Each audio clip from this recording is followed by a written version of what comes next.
Hello, नमस्ते। कैसे हैं आप लोग? सभी को राम राम। नमस्ते नमस्ते बेटा, राम राम राम राम राम राम, सभी को नमस्ते। चले आगे बेटा। तो राजस्थान के भौतिक प्रदेश, नदियाँ, झीलें बहुत इंपॉर्टेंट टॉपिक है। और मैं समझता हूँ आप लोगों के लगभग लगभग 4 से 5 सवाल हैं आप लोगों के भौतिक प्रदेश से आप लोगों के बन जाते हैं। और भौतिक प्रदेश को अच्छी तरीके से आपने पढ़ लिया राजस्थान की ज्योग्राफी में, तो मुझे नहीं लगता कभी आप लोगों को किसी प्रकार की दिक्कत आएगी। तो आप सभी का वेलकम। राजस्थान का भूगोल बहुत इंपॉर्टेंट आपके लिए रहने वाला है। और अच्छे सवाल, लेवल के सवाल जो आप लोगों से पूछे जाएंगे, क्योंकि लेवल बड़ा खतरनाक आ रहा है। 2026 का लेवल आप देखो 2025 से भी बढ़ के आ रहा है।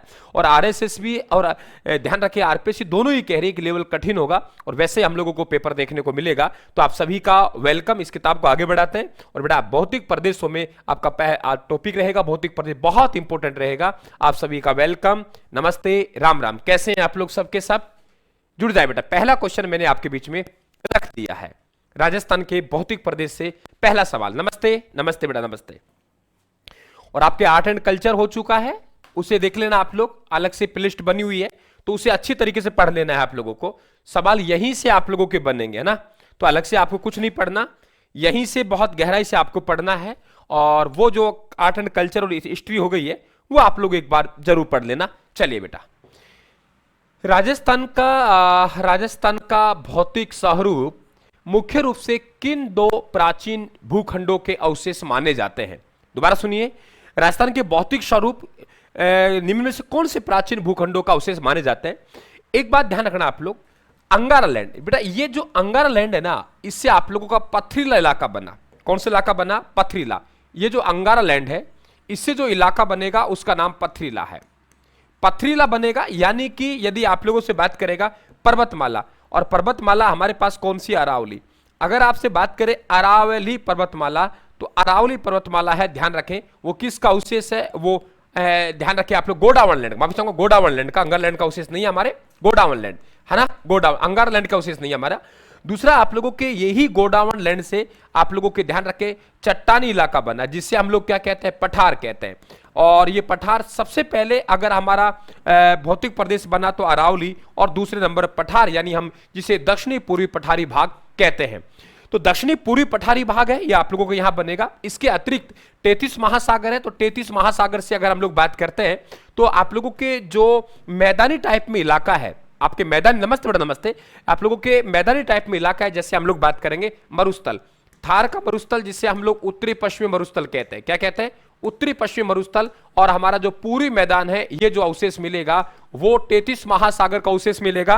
और इतना भी ध्यान रखना कि जो खारे पानी की झीलें हैं वो भी 33 महासागर का अवशेष है। तो हमारे यहाँ पे जो भौतिक प्रदेश है, या तो गोंडवाना लैंड का अवशेष है या 33 महासागर के अवशेष है। अंगारा लैंड के बेटा अवशेष नहीं है।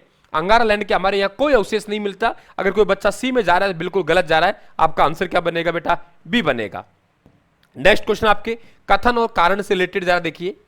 अरावली पर्वतमाला को राजस्थान की जीवन रेखा कहा जाता है। सवाल सुनिए आप लोग क्या कह रहे हैं।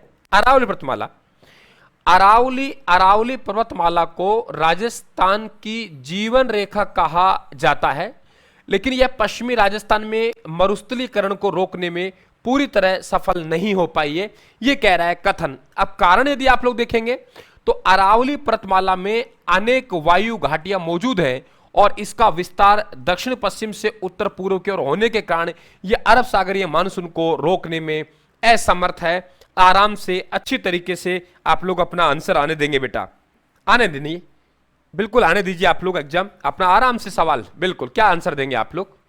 बताइए बेटा, क्या आंसर देंगे? बहुत अच्छी तरीके से, बारीकी से आप लोगों को सवाल का जवाब देना है यहां पे, है ना। क्या आंसर देंगे आप लोग? बताइए।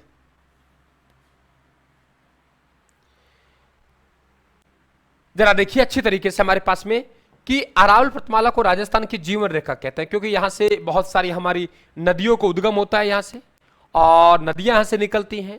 हमारे यहां पे बहुत से खनिज हमको यहां मिलते हैं, तो जीवन रेखा कहते हैं।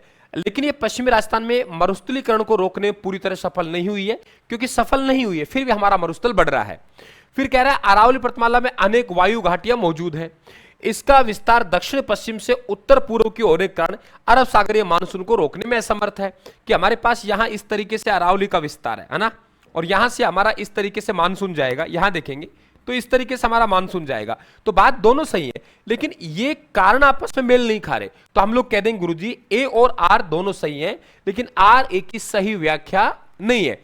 अगर ये कहता कि इसका विस्तार इस तरीके से इसलिए बरसात कम होती है तो हम लोग मान लेते, लेकिन बातें दोनों सही कह रहा है। एक जीवन रेखा कह रहा है और एक कह रहा है कि ये मानसून को आगे नहीं बढ़ने देता। बात सही कह रहा है, लेकिन हम लोग यहां बात करेंगे व्याख्या सही नहीं कर रहा। आगे देखिए, हमारे पास यहां पे एक तरफ आप देखिए स्मारक स्थल और एक तरफ आप लोगों के स्रोत है, और सम्मिलित आप लोगों को करना है। आराम से करिए आप लोग, कोई जल्दीबाजी नहीं है, बहुत अच्छी तरीके से आप लेके चलेंगे। बताइए क्या बनेगा आप लोगों के? मेरे हिसाब से बहुत अच्छी तरीके से इस क्वेश्चन को पहचान जाएंगे आप लोग, कोई दिक्कत नहीं आएगी मेरे हिसाब से। देखो सेंदड़ा कहां पड़ता है? सेंदड़ा आप लोगों के पाली में पड़ता है, पड़ता नहीं पड़ता? आकलवुड फॉसिल्स पार्क है, जीवाश्म पार्क, ये आप लोगों को कहां चली जाएगा? 1 नंबर में आ जाएगा। तो सी में 1 हो गया, बी में आपके 3 हो गया जोधपुर से, और यहां पे स्ट्रोमेटालिट फॉसिल्स पार्क है वो जामराकोट उदयपुर में। राइट आंसर आपका 1 बनेगा। आकलवुड फॉसिल्स पार्क आपने देखोगा बिल्कुल सी आंसर आए, पर सी नहीं आएगा, ए आएगा। सी नहीं आएगा, ए आएगा। सोचिए आप लोग आराम से कि आकलवुड फॉसिल्स पार्क है, एक आप लोगों के जीवाश्म पार्क है, यहां पे आपको सबको मालूम है। नमस्ते बेटा नमस्ते। तो आप लोगों के यहां पे जो आंसर बनेगा वो आप लोगों के 1 बनेगा, इस बात को ध्यान रखें। नेक्स्ट क्वेश्चन आपके सामने रख रहा हूं, ये रहा।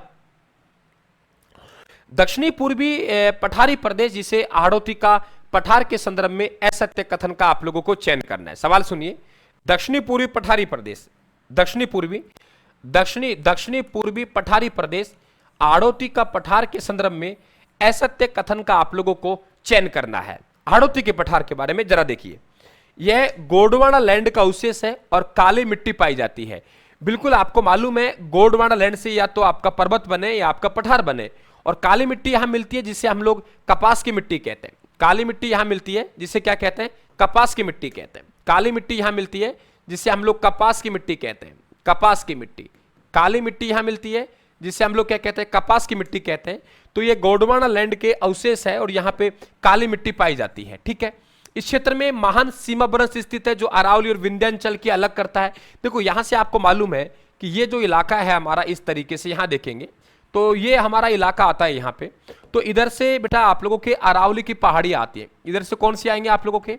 अरावली की पहाड़ी आती है, और इधर से आपके विंध्याचल की।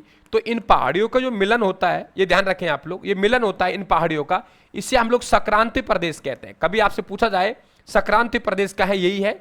तो बिल्कुल यहाँ अरावली विंध्याचल को अलग करती है। इधर आपका अग्रते ये प्रदेश संक्रांति प्रदेश कहलाता है। इस पठार भाग की सबसे ऊंची चोटी गुरु शिखर है। हाँ, आप लोगों का आंसर डी बनेगा। गुरु शिखर ऊंची चोटी जरूर है, लेकिन ये इस पठार की नहीं है, ये पूरे राजस्थान की सबसे ऊंची चोटी है। आपको मालूम है बेटा 1722 मीटर, 1722 मीटर है राजस्थान की सबसे ऊंची चोटी। राजस्थान की सबसे ऊंची चोटी, तो राजस्थान की सबसे ऊंची चोटी है वो गुरु शिखर है 1722। तो आप लोगों के यहां पे आंसर बनेगा बेटा वो द बनेगा। क्लियर?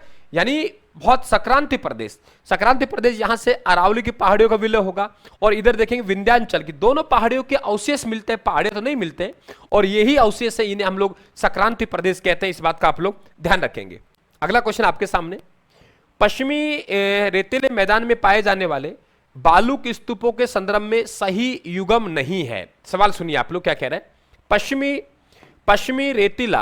पश्चिमी रेतीले मैदान में पाए जाने वाले बालू का स्तूपों के संदर्भ में सही युगम नहीं है। यानी एक देखना है आप लोगों को, इनमें से सही युगम नहीं है। राम राम बेटा। बरखान, अर्धचंद्राकार बालू का स्तूप सर्वाधिक गतिशील, सीप अनुदैर्घ्य पौन दिशा में समानांतर, तारा बालू का स्तूप है जो जैसलमेर और सूरतगढ़ हवा के एनएबी दिशा में, और पैराबोलिक है केवल नहरी क्षेत्र में पाए जाने वाले स्तूप। आपको इनमें से एक का चयन करना है बेटा। क्या आंसर आप लोग देंगे? आंसर आने दीजिए आप लोग, क्या आंसर देंगे इसका, है ना? आंसर आने दीजिए आप लोग, क्या आंसर बनेगा आप लोगों का? आराम से सोच के आंसर देना है आप लोगों को, जल्दीबाजी नहीं करनी है ना? क्या आंसर देंगे आप लोग बताइए। पैराबोलिक महिलाओं के हेयर पिन के समान होता है, पहले ध्यान रखेंगे आप लोग। ये जो स्तूप होता है ये आप लोगों के यहां पे देखेंगे बरखान, अर्धचंद्राकार रेत के टीलों को बरखान कहते हैं।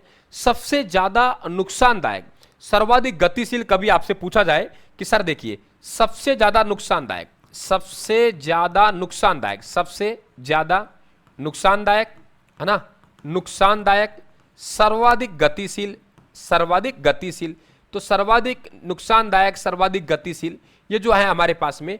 और सबसे ज्यादा हम लोग कहेंगे कि एक बेकार प्रवृत्ति का, जो मरुस्थल के लिए सबसे ज्यादा उत्तरदायी है, वो हमारे पास में बरखान है ना। सीप, ये पवन की दिशा के समानांतर। ताराबालुक, ये पैराबोलिक है, ये विशेषकर संपूर्ण नहरी क्षेत्र में नहीं, ये लगभग संपूर्ण मरुस्थल में हमको देखने को मिलता है। ध्यान रखें आप लोग, पहला पॉइंट कि हमें लगभग संपूर्ण मरुस्थल में देखने को मिलता है, हमें संपूर्ण मरुस्थल में देखने को मिलता है, संपूर्ण मरुस्थल में देखने को मिलता है। और महिलाओं की ये हेयर पिन के समान होता है, महिलाओं के हेयर पिन के समान, हेयर पिन के समान होता है ना, हेयर पिन के समान होता है, ठीक है। और दूसरी बात, सबसे इंपॉर्टेंट बात कि आप लोगों को विशेषकर झाड़ियों के पीछे मिलता है, किनके, झाड़ियों के पीछे, तो विशेषकर झाड़ियों के पीछे मिलता है। तो हमारा आंसर यहां बनेगा पैराबोलिक, ठीक है। तो आप लोगों की ओर तीनों सही है, लेकिन ये आपका गलत है। क्लियर बेटा, सबसे ज्यादा आपसे नुकसानदायक, सर्वाधिक गतिशील, सबसे ज्यादा आप लोगों के स्थानांतरित रेत के टीले हैं, वो ध्यान रखना आप लोग, वो कौन से है हमारे पास में, वो बरखान। अगला पॉइंट, राजस्थान का क्षेत्रफल की दृष्टि से सबसे बड़ा और जनसंख्या की दृष्टि से सबसे कम घनत्व वाला भौतिक प्रदेश कौन सा है। कि क्षेत्रफल में तो बड़ा है और जनसंख्या कम है, और आप लोगों को यहां देखना है कि क्षेत्रफल में तो बड़ा और जनसंख्या में यहां पे आप लोगों का घनत्व है वो कम मिलता है, वो कौन सा भौतिक प्रदेश है। आंसर आने दीजिए, सी आंसर आप लोगों का आना शुरू हो गया है। आंसर आने दीजिए बेटा,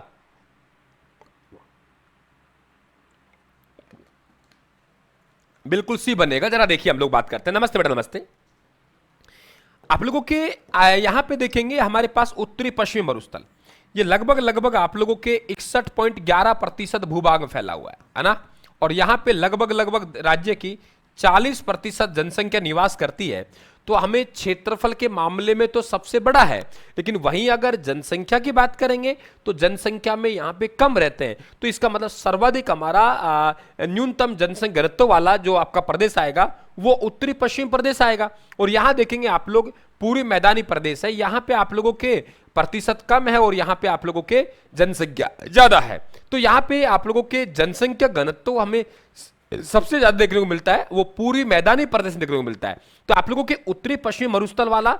अब देखो यहां पे एक बात ध्यान रखना कि यहां पे जैव विविधता के कारण, कभी आपसे पूछा रुक्ष प्रदेश क्या है, ऐसा सवाल पूछेगा आप लोगों के, रुक्ष प्रदेश, तो हम लोग कहेंगे रुक्ष प्रदेश कि यहां पे डॉक्टर ईश्वर प्रकाश के द्वारा, किसके द्वारा, डॉक्टर ईश्वर प्रकाश द्वारा, डॉक्टर ईश्वर प्रकाश के द्वारा, डॉक्टर ईश्वर प्रकाश के द्वारा इसे रुक्ष क्षेत्र कहा है। क्यों कहा है, सर्वाधिक जैव विविधता कारण, सर्वाधिक जैव विविधता के कारण, सर्वाधिक जैव विविधता कारण इसे रुक्ष क्षेत्र कहा है। कभी आपसे पूछा जाए कि रुक्ष क्षेत्र किसे कहा है या किसने कहा है, तो आप लोग कह देंगे डॉक्टर ईश्वर प्रकाश द्वारा राजस्थान के आप लोगों का जो उत्तरी पश्चिमी मरुस्थल है उसे जैव विविधता कारण क्या कहा है, रुक्ष क्षेत्र कहा है। इस बात को भी आप लोग ध्यान रखेंगे। आगे देखिए, विंध्यान कगार भूमि का विस्तार राजस्थान के किन जिलों में मुख्य रूप से पाया जाता है। सवाल सुनिए आप लोग क्या कह रहे हैं, विंध्यन कगार भूमि, विंध्यन कगार भूमि का विस्तार, विंध्यन कगार भूमि विस्तार राजस्थान के किन जिलों में मुख्य रूप से पाया जाता है। कोटा, झालावाड़, बारां, धौलपुर, करौली, सवाई माधोपुर, उदयपुर, डूंगरपुर, बांसवाड़ा, सिरोही, जालोर, पाली। देखो विंध्यन कगार भूमि का मतलब क्या होता है कि हमारा राजस्थान का आप लोगों का ये जो इलाका है नीचे का, ये इस तरीके देखेंगे आप लोग, यहां ऐसे घूम गए और हमारे पास ये जो इलाका है, ये इलाका, ये हमारा विंध्यन कगार भूमि कहलाता है। ये विंध्याचल की पहाड़ियां हैं, इधर से अरावली के अवशेष आते हैं, तो ये हमारे विंध्यन कगार भूमि है। तो यहां से इधर देखेंगे तो यहां पे एक तो अरावली जो है वो अरावली के अवशेष इधर आते हैं बेटा, किसके अवशेष आते हैं, अरावली के। तो एक तो आप लोगों के यहां पे देखेंगे तो अरावली के अवशेष आते हैं इधर से आप लोगों के अरावली के अवशेष है यहां से इस तरीके से, और इधर देखेंगे तो आप लोगों के विंध्याचल पर्वतमाला के, कौन सी बेटा, विंध्याचल पर्वतमाला। तो विंध्याचल पर्वतमाला यहां टकराएगी। तो ये जो प्रदेश है हमारा इतिहास में सक्रांति प्रदेश कहलाता है। कौन सा प्रदेश कहलाता है, सक्रांति प्रदेश। तो ये हमारा संक्रांति प्रदेश कहलाता है, वेरी इंपॉर्टेंट। अब ये विंध्यन कगार भूमि वही है आप लोगों के जिसे डांग लैंड कहते हैं। तो आप लोगों के यहाँ पे जो आंसर बनेगा वो बी बनेगा। और यहाँ पे जो आप लोगों का उबड़ खाबड़ भूमि है, आप लोगों के गड्ढे हैं, तो उसे हम लोग यहाँ पे बीहड़ क्षेत्र कहते हैं। क्या कहते हैं बेटा? इसे हम लोग बीहड़ क्षेत्र कहते हैं। तो आपसे पूछा जाए कि बीहड़ क्षेत्र कौन सा कहलाएगा, तो ध्यान रखें बीहड़ क्षेत्र आप लोगों का यही कहलाएगा। एक बीड़ क्षेत्र है, एक बीड़ा है, ये भी अलग अलग बनते हैं आप लोगों के। बीड़ क्षेत्र अलग बनता है और बीड़ा अलग बनता है। तो आप लोगों के बीड़ा क्षेत्र है, ये भी आप लोगों के चारागाह के मैदान है। आपके बीड़ क्षेत्र है, ये भी चारागाह के मैदान है। तो ये ध्यान रखना, आप लोगों के बीहड़ भूमि है, ये आप लोगों के चंबल नदी के बहाव क्षेत्र में पाए जाने वाली जो उत्खात भूमि है उसे हम लोग बीहड़ भूमि के नाम से जानते हैं। अगला प्रश्न आपके सामने, अरावली पर्वतमाला की चोटियों को उनकी ऊंचाई के अनुसार अवरोही क्रम में व्यवस्थित कीजिए। सवाल सुनिए क्या कह रहा है। अरावली पर्वतमाला यानी अरावली पर्वतमाला की जो चोटियां हैं उनको आप लोगों को अवरोही, अवरोही का मतलब ये नाम बड़ा आ गया ना, तो ये कह रहा है घटता हुआ। इस बात ध्यान रखना आप लोग, कौन सा? घटता हुआ। ये नाम बड़ा आया है और ये नाम छोटा है, तो इसे हम लोग क्या कहेंगे? घटता हुआ कहेंगे, है ना, घटता हुआ कहेंगे। तो आप बता दीजिए चोटियां कौन कौन सी है। शेर आपके 1597 है ही, दिलवाड़ा 1442 है ना, शेर 1597, शेर 1597 है, दिलवाड़ा 1442 है ना, ये 1431 है। तो आप लोगों के यहां पे कह रहा है घटते हुए क्रम में। आंसर आने दीजिए बेटा आप लोगों के। गुड, बहुत बढ़िया, वेरी गुड, आंसर आने दीजिए आप लोग। अचलगढ़ 1380 है ही, आंसर आने दीजिए बेटा आप लोग। शेर 1597 हो गई बेटा आप लोगों की, दिलवाड़ा 1442 हो गई आप लोगों के, है ना, जरगा 1431 हो जाएगी और अचलगढ़ 1380, है ना। तो आंसर आने दीजिए आप लोग, क्या आंसर देंगे आप लोग? आंसर बनेगा आप लोगों के ए, 4-3, 4-3-1-2, 4-3-1-2। ये ध्यान रखें आप लोग। सबसे ऊंची चोटी है वो गुरु सीकर है। अब यहां 2-3 सवाल आप लोगों के बन सकते हैं, वो बता दूं आप लोगों को। एक तो आपसे पूछ सकता है कि मध्यवर्ती अरावली की सबसे ऊंची चोटी कौन सी है। अगर मध्यवर्ती अरावली की सबसे ऊंची चोटी पूछेगा तो मोराम जी है। आपसे इसी प्रकार से उत्तरी पूर्वी अरावली की सबसे ऊंची चोटी पूछेगा तो आप लोगों के रघुनाथगढ़ है 1055। तो आपको ये ध्यान रखना है, राजस्थान की तो है ही है, लेकिन उत्तरी अरावली की कौन सी है, मध्यवर्ती अरावली की कौन सी है? तो मध्यवर्ती अरावली की मोराम जी 933 है। उसके अलावा आपके ध्यान रखें आप लोग, ये बिल्कुल मालूम होना चाहिए आप लोगों को। बताइए कोई दिक्कत किसी को यहां तक? कोई समस्या बेटा? अगर कहीं कोई समस्या हो मुझे बता दीजिए आप लोग। चले कंटिन्यू आगे।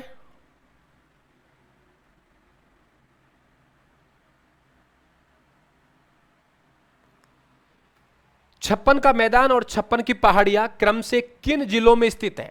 यहां देखो, छप्पन का मैदान है और छप्पन की पहाड़ियां हैं, क्रम से किन जिलों में स्थित हैं? अब देखो यहां पे आप लोगों के एक गोलाकार पहाड़ी है, उन गोलाकार पहाड़ियों को छप्पन की पहाड़ियां कहते हैं।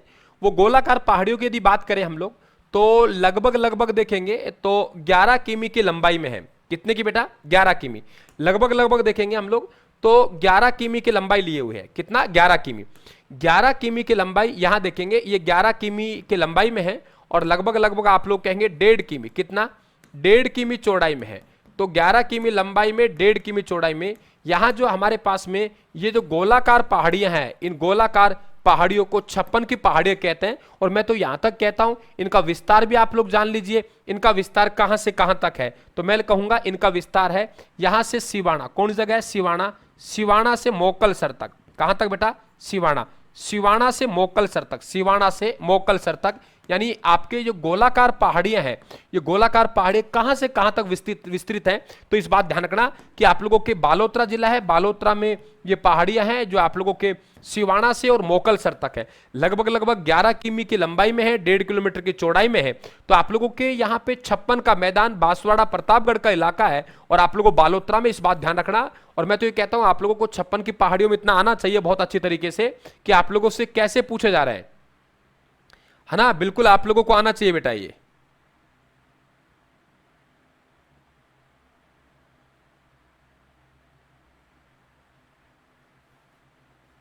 कोई दिक्कत आप किसी प्रकार बताइए यहां तक? ठीक है, तो आप लोग बात करेंगे यहां पे छप्पन का मैदान और छप्पन की पहाड़ियां। तो छप्पन का मैदान है, छप्पन की पहाड़ियां हैं क्रम से किन जिलों में स्थित हैं? तो बांसवाड़ा प्रतापगढ़ का इलाका है, यहाँ पे 56 का मैदान है। और बालोतरा में सिवाना से मोकलसर के मध्य जो पहाड़ियां हैं लगभग 11 किमी की लंबाई में है, 1.5 किलोमीटर की चौड़ाई में पहाड़ियों, उन्हें गोलाकार पहाड़ियों को 56 की पहाड़ियां कहते हैं। तो 56 की पहाड़ियां अलग है बेटा, 56 का मैदान अलग है। अगला क्वेश्चन आपके सामने, अरावली पर्वतमाला के संदर्भ में बोहराट का पठार कहां स्थित है? सवाल सुनिए आप लोग। अरावली पर्वतमाला के संदर्भ में बोहराट का पठार कहां स्थित है? कुंभलगढ़ से राजसमंद यानी गोगुंदा उदयपुर के मध्य, बैसरोडगढ़ चित्तौड़ से बिजोले भीलवाड़ा के मध्य। आप आंसर आने दीजिए, मैं कुछ बात कर रहा हूं आप लोगों से। देखो कभी आपसे पूछा राजस्थान का सबसे ऊंचा पठार, तो आप लोगों के यहां एक आबू ध्यान रखना है। आबू का पठार है, ये 1200 मीटर है आबू का पठार। तो आबू का पठार है कितना है बेटा? 1200 मीटर। और यहां से आप लोग थोड़ा ऊपर चलेंगे तो हमारे पास में यहां पे ध्यान रखें बोहराट का पठार है ना, ये भी ध्यान रखें बोहराट का पठार। तो बोहराट का पठार है 1225 है। कितना बेटा? 1225 मीटर है। और राजस्थान का सबसे ऊंचा पठार है वो उड़िया पठार है सिरोही में। सबसे ऊंचा पठार है उड़िया पठार है। और उड़िया पठार है वो ध्यान रखें आप लोग कितना है? 1360। तो 1360 है वो उड़िया पठार। राजस्थान का सबसे ऊंचा पठार उड़िया पठार, बोहराट का पठार 1225 और आबू का पठार 1200। तीनों पठार मालूम होने चाहिए। यहां आप लोगों के राजा बेटा नमस्ते, कुंभलगढ़ राजसमंद से गोगुंदा उदयपुर के मध्य बोहराट का पठार स्थित है, ये बिल्कुल आप लोगों को मालूम होना चाहिए। ठीक है, आगे चलते हैं। नेक्स्ट क्वेश्चन हमारे पास ये रहा, राजस्थान में खारे पानी की झीलों का कारण किसका अवशेष माना जाता है? तो आप लोगों को मालूम है कि हमारे पास में टेथिस महासागर किसी जमाने में हुआ करता था। जब टेथिस महासागर हुआ करता था तो नदियां यहां लाके अपना जल डाल दिया करती थी। कौन से? टेथिस महासागर में। ये जो टेथिस महासागर है, तो इस टेथिस महासागर में नदियां हैं, वो नदियां अपना जल लाके डालती थी, है ना, डालती गई। तो जो लवणीय कण है आप लोगों के यहाँ, तो टेथिस महासागर से आपका मरुस्थल बना है। और मरुस्थल का जो हिस्सा है बेटा आप लोगों का, वो कौन सा हिस्सा है? उत्तरी पश्चिमी। तो उत्तरी पश्चिमी जो हमारा मरुस्थल है वो टेथिस महासागर का अवशेष है। तो ध्यान रखें आप लोग, राजस्थान में खारे पानी की झीलें, क्या कहा मैंने? राजस्थान में खारे पानी की झीलों कारण किसका अवशेष हेतु माना जाता है? तो आप लोग कहेंगे टेथिस महासागर, है ना। तो खारे पानी, अधिकांश खारे पानी की झीलें कहां हैं आप लोगों के? उत्तरी पश्चिमी राजस्थान में। तो खारे पानी की झीलें वो अवशेष किसका मानी जाती है बेटा? टेथिस महासागर का अवशेष मानी जाती है। इस बात को आप लोग ध्यान रखेंगे। ठीक है, आगे देखते हैं अगला क्वेश्चन आपके सामने क्या कह रहा है। निम्न कथनों पर आप लोगों को विचार कीजिए, है ना। निम्न कथनों पर विचार करना है आप लोगों को। निम्न कथनों पर विचार कीजिए मरुस्थलीय प्रदेश के बारे में। निम्न कथनों विचार कीजिए किसके बारे में? मरुस्थलीय प्रदेश के बारे में। जरा देखिए पहले क्या कह रहे हैं। यहां लाठी सीरीज एक भूगर्भिक जलपट्टी है। यहां लाठी सीरीज एक भूगर्भिक जलपट्टी है जो पोखरण से मोहनगढ़ तक विस्तृत है। ठीक है। आकलवुड फॉसिल्स पार्क राष्ट्रीय मरुद्यान जैसलमेर में स्थित है। पलाया झील वर्षा के पानी से बनने वाली अस्थायी झील है जिन्हें टाटिया रन कहते हैं। आप लोगों को आंसर देना है। देखो बेटा यहाँ पे लाठी सीरीज क्षेत्र, इसमें बहुत प्रसिद्ध आप लोगों की घास मिलती है और उस घास को हम लोग सेवण घास कहते हैं। क्या कहते हैं? सेवण घास। ये जो सेवण घास है एक बिल्कुल पौष्टिक घास है। और आपको मालूम होना चाहिए यहाँ पे जो आप लोगों का गोडावण पक्षी है वो यहाँ अंडा देता है। कौन सा पक्षी? गोडावण। तो गोडावण पक्षी है, वो गोडावण पक्षी यहाँ अंडा देता है। गोडावण पक्षी है, यहाँ पे क्या देता है? अंडा देता है। तो गोडावण पक्षी क्या देता है? अंडा देता है। तो गोडावण पक्षी अंडा देता है, गोडावण पक्षी अंडा देता है। तो ध्यान रखें सेवण घास को गोडावण पक्षी की प्रजनन स्थली भी कहते हैं। तो बिल्कुल ये आप लोगों का सेवण घास वाला इलाका है। आकलवुड फॉसिल्स एक जीवाश्म पार्क है और जो अस्थायी झीलें हैं उन्हें रन या टाट कहते हैं। देखो पलाया झील और आप लोग रन टाट, अगर वो झील का आकार बड़ा हो गया तो हमने उसे पलाया झील कह दिया, और वही आकार छोटा हो गया तो उन्हें हम लोग रन या टाट कह देंगे। इस बात का आप लोगों को मालूम होना चाहिए बेटा। नेक्स्ट क्वेश्चन आपके सामने ये रहा, सुमिलित कीजिए। हमारे पास सूची फर्स्ट में पहाड़ी और पठार है और सूची सेकंड में हमारे पास में जिला है ना, कि आप लोगों के कौन सा पठार कौन सा कहां है वो आप लोगों को यहां पे सुमिलित करना है। देखो आप लोगों के सतुर आप लोगों के हाड़ुती की प्रमुख चोटी है। आप लोगों के कौन सी? सतुर। तो सतुर जो हमारे पास में है वो ध्यान रखें आप लोग। सतुर कहां की है? बूंदी की। पहला पॉइंट ध्यान रखेंगे। त्रिकुट पहाड़ी जैसलमेर है। मालखेत की पहाड़ियां सीकर है, चिड़िया टूक आप लोगों के जोधपुर में। तो यहां तो आपका सीधा ही मिलान हो रहा है 1 2 3 4। तो हमें यहां पे दिक्कत घबराने वाली यही नहीं कि 1 2 3 4 गुरुजी हमारे सही उत्तर आएगा। तो सतुर बूंदी में है, त्रिकुट पहाड़ी जैसलमेर में है, मालखेत की पहाड़ियां सीकर में और चिड़िया टूक हमारे पास में जोधपुर में है। तो यहां तो कोई बात नहीं है ना। आगे चले और अगला क्वेश्चन आपके सामने ये रहा, जरा देखिए। पूरी मैदानी प्रदेश के निर्माण में किन नदियों का योगदान है वो मुख्य है? आप लोग आंसर आने दीजिए। पूरी मैदानी प्रदेश का, बहुत अच्छी तरीके से क्वेश्चन को समझिए आप लोग। पूर्वी मैदानी प्रदेश में निर्माण में किन नदियों का बड़ा योगदान है? आंसर आने दीजिए बेटा। आप लोग क्या आंसर देंगे, है ना? पूर्वी मैदानी प्रदेश है, आप लोग बताएंगे वहां, तो क्या आंसर बनेगा आप लोगों के? आंसर आने दीजिए बेटा।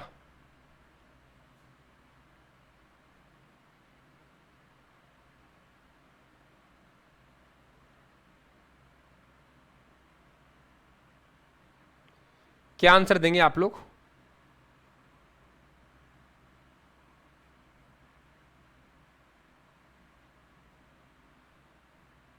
किन नदियों का योगदान है? बी आंसर आ रहा है आप लोगों के।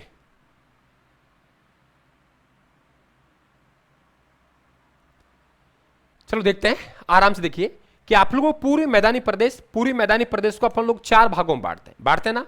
हम लोग कहते हैं बनास बेसिन, बाणगंगा बेसिन, माही बेसिन और चंबल बेसिन। ये चारों को चारों आप लोगों के इलाके आ जाएंगे ना। बनास बेसिन याद है आप लोगों को, बाणगंगा बेसिन, माही बेसिन और चंबल बेसिन, ये पूर्वी मैदानी प्रदेश के निर्माण में योगदान देने वाली नदियां हैं। डी नहीं आएगा, डी नहीं आएगा, आपका आंसर बेटा बी आएगा, क्योंकि हम लोग ये राजस्थान का पूरी मैदान है उसे हम लोग 4 भागों में डिवाइड करते हैं। चारों भाग मैंने आपके सामने लिखे।